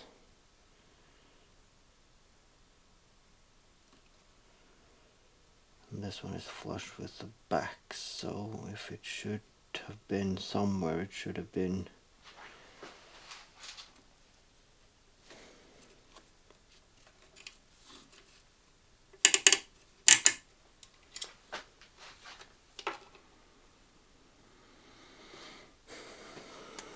okay.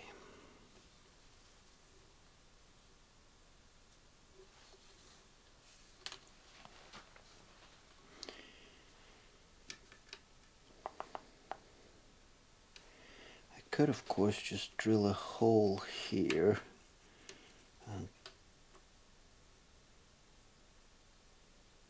have that go through like this, so this could be where it stops.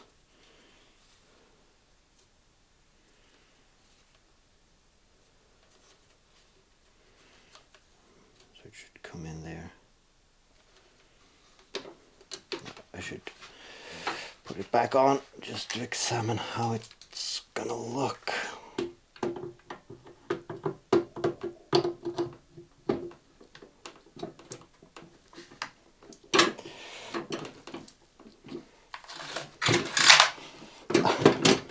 Alright, there it is.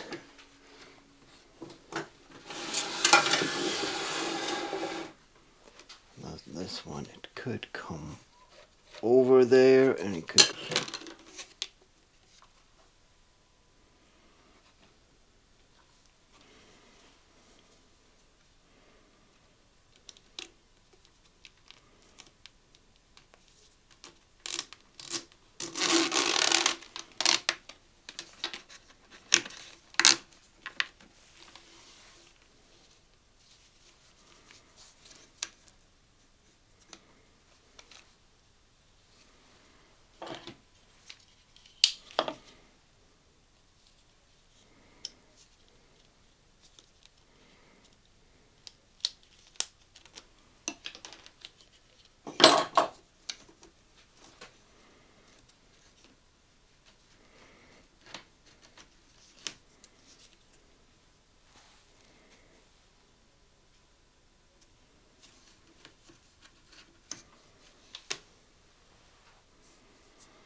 bum, bum, bum, bum, bum.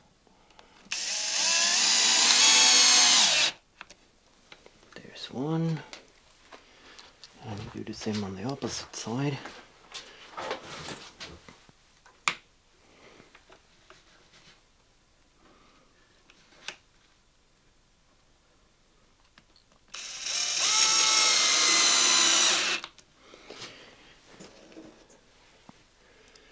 And of course we could have chosen a better set of screws.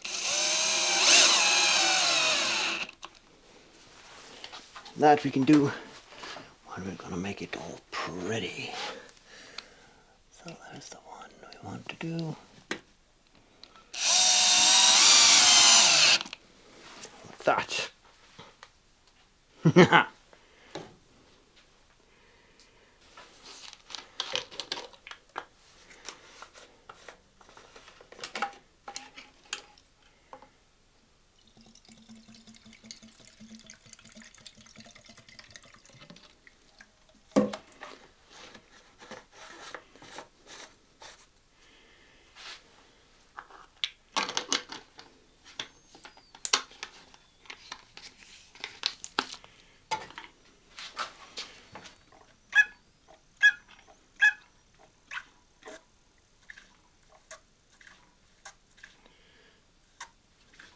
Alright, so we're there.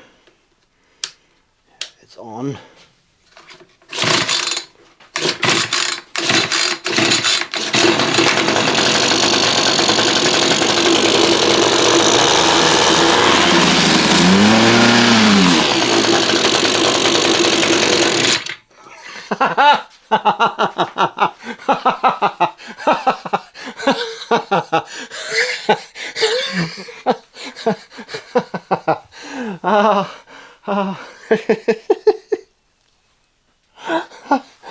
It works.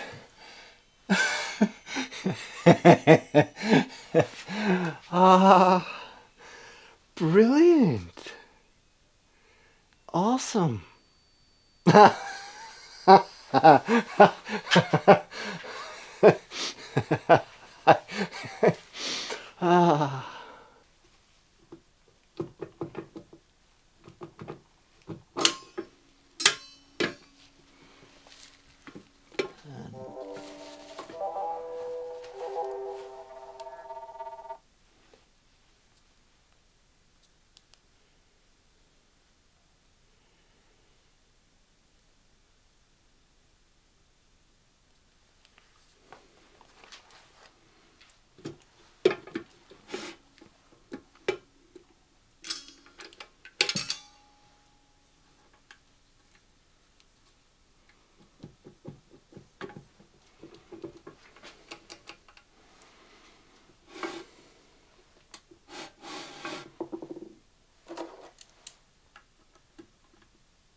Okay.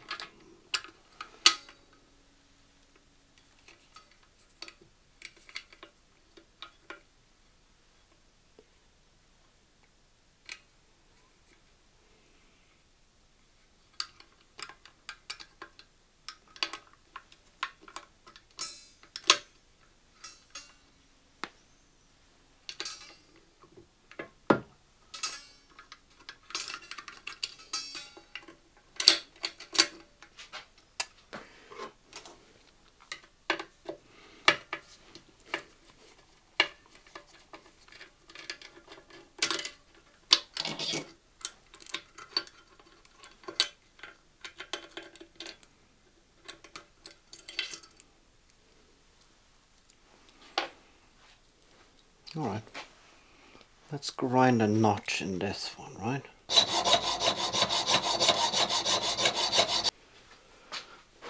So just made a proper notch in that one. So let's put it back together again and see how that works.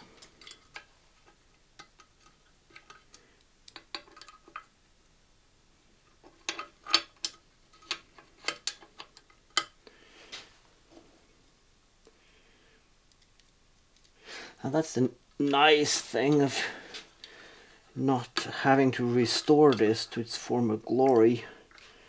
You can do some modification without losing any sleep.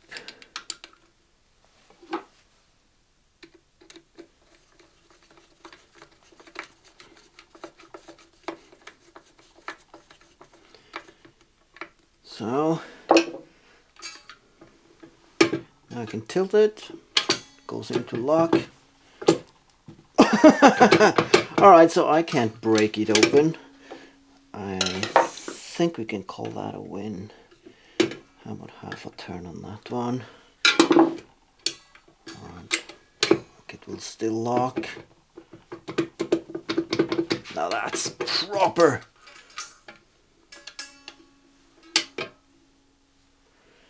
I mean, if you're working for KitchenAid and you see this video, do I qualify to be a technician now? Please?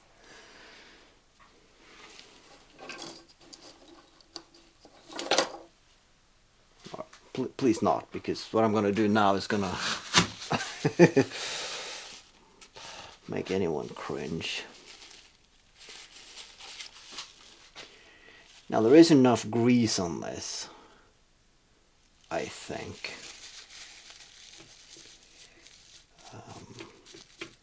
For our purposes, it's not going to run forever. There is some wear and tear on this plastic wheel, but that's not me. That's the previous owner, so I think we are good to go. So the gasket is in place. The locking mechanism is fixed.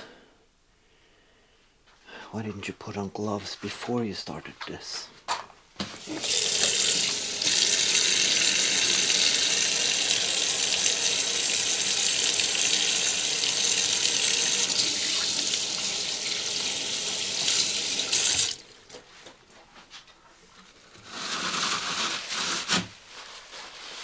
Now, what I haven't seemed to figure out is what is the proper rotational direction on this one. But then again, I really don't care as long as it works. Gloves.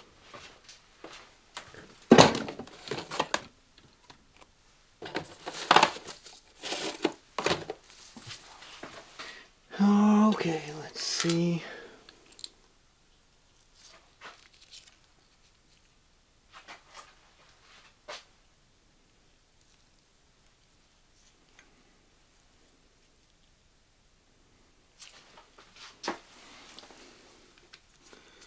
That one goes up there, doesn't it? And this one goes on top of that once that is in place. Yeah, good.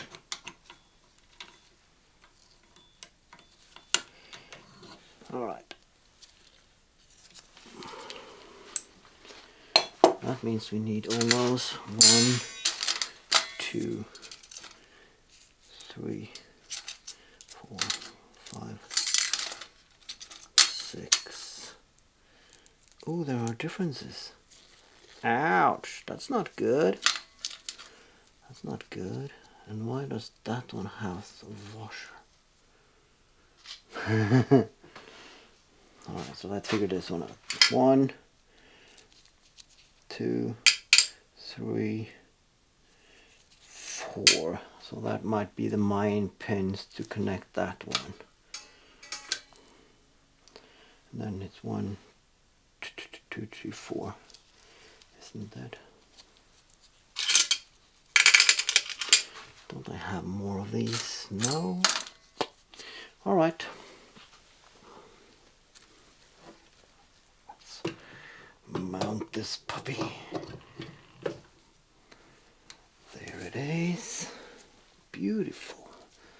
It's tight as it has ever been. Tilt it over like that.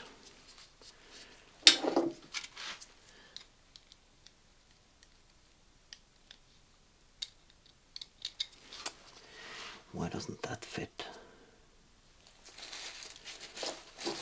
How about that one? No.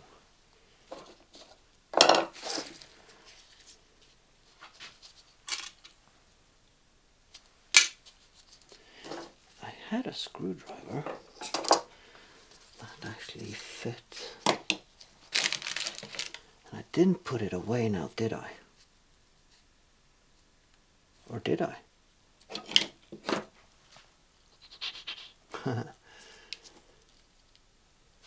No, I used this one. Yes, I did. Okay,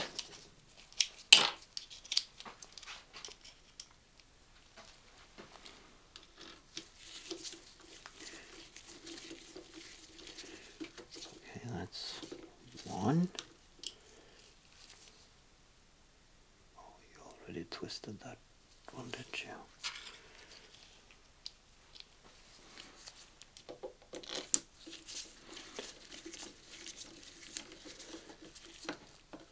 Two.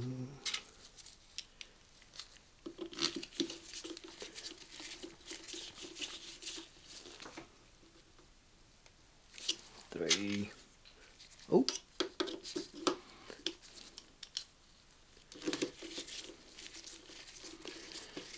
This is awesome.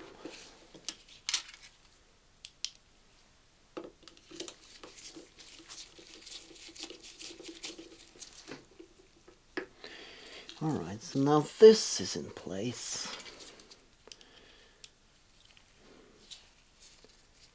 But this one got...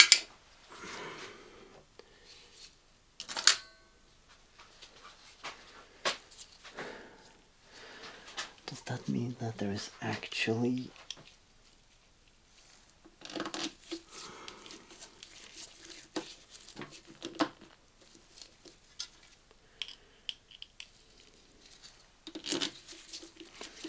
a washer up there? That one goes in a bit more. That is protruding because of the washer, and then this bit is getting more and more twisted as we go.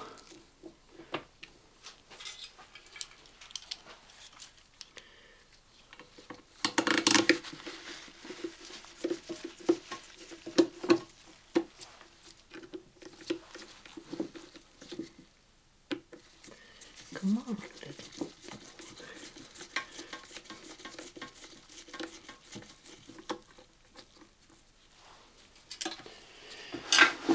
Okay. Well,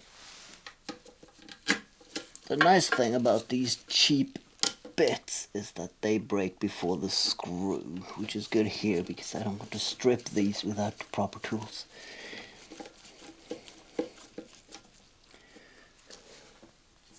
Right, that's all the bolts, and it's tight, and it doesn't really tip over.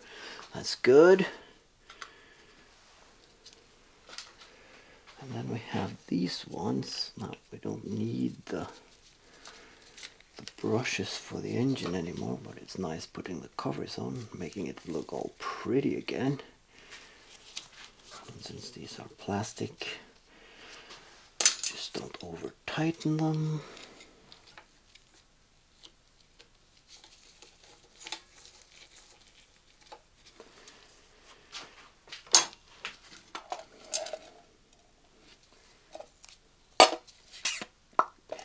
Yeah, that should be it. Should. That's a dangerous word.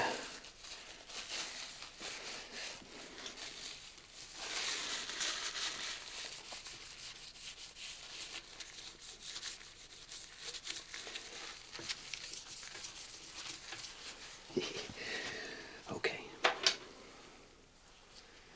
Then it's this one. Piece de resistance. Now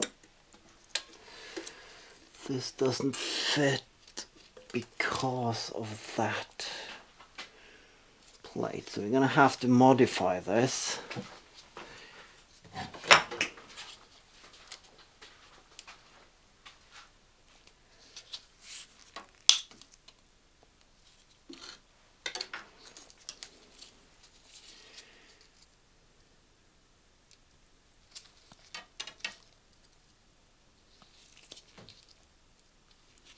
Yeah. Okay, how about now then? No. That being said, it's the upper part.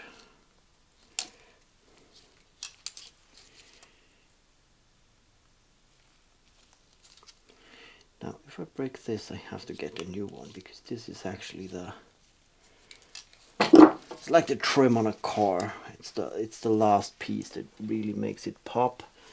Yep. Now it fits almost. Well, it fits enough for our purpose. Now I just have to find the screws for that. And there are 2 beautiful screws. Yeah.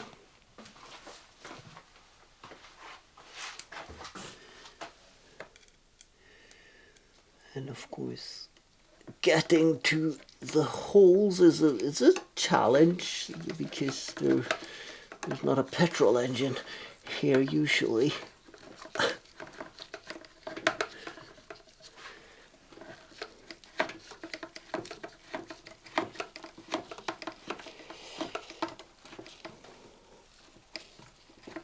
Okay, that's good enough. Could have trimmed that off a bit more.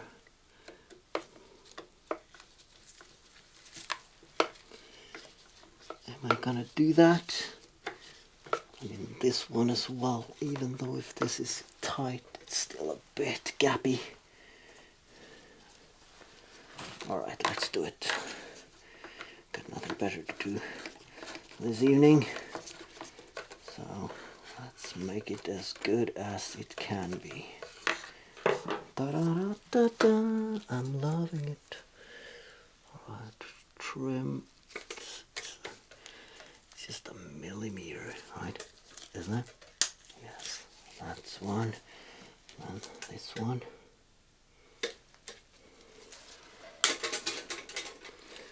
Ta-da! Alright, put it back on. Nice. Nice, nice, nice.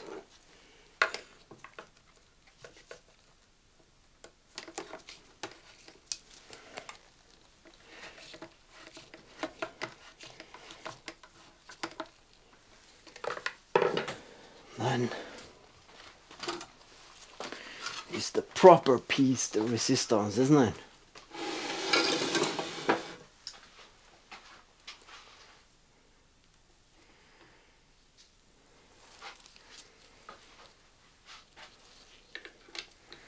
The cover, the hood ornament, so to say, huh?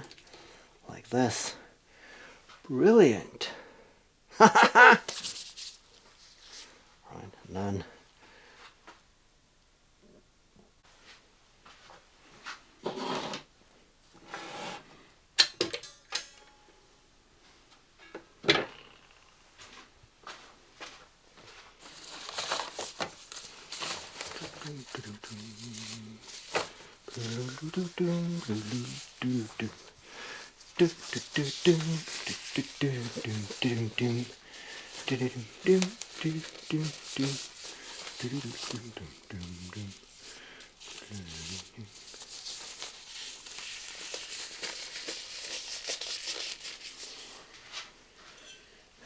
okay, this fits afterwards, so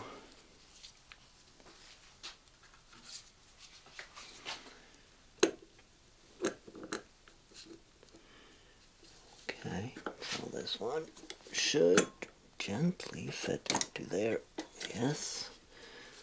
Then how do you get it through there?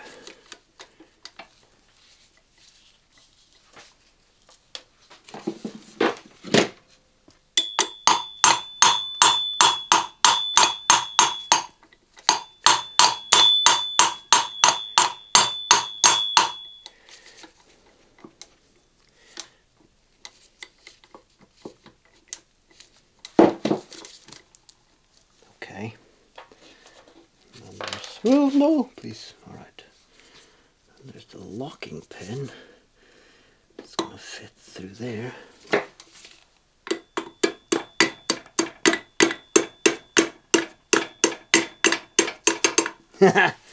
Brilliantly. And how about this one then?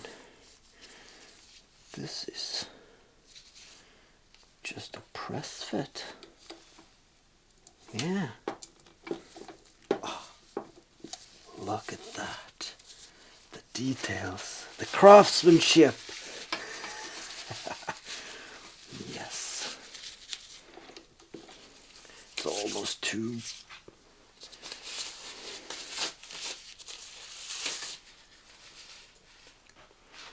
Come on.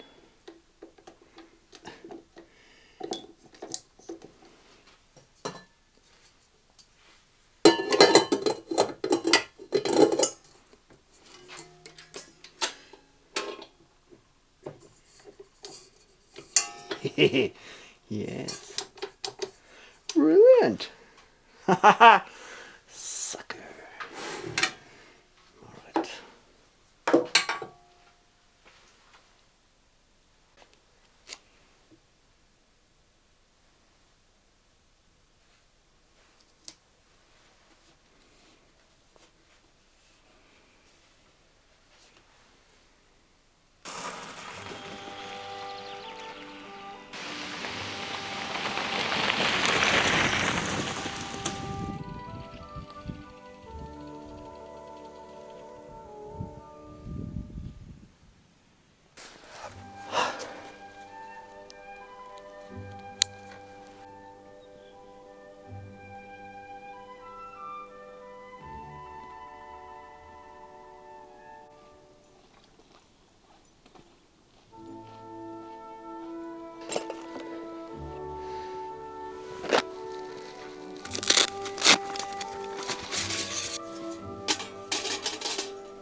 Haha.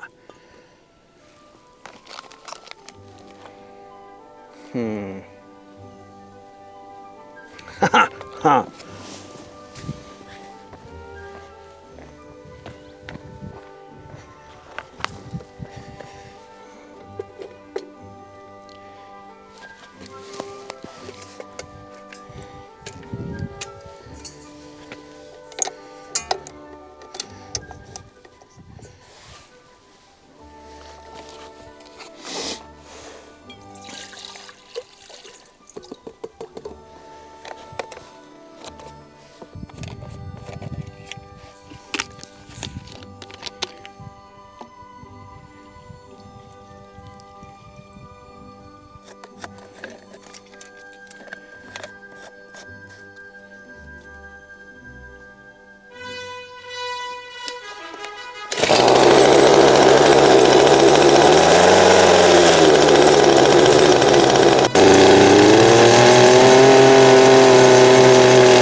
Life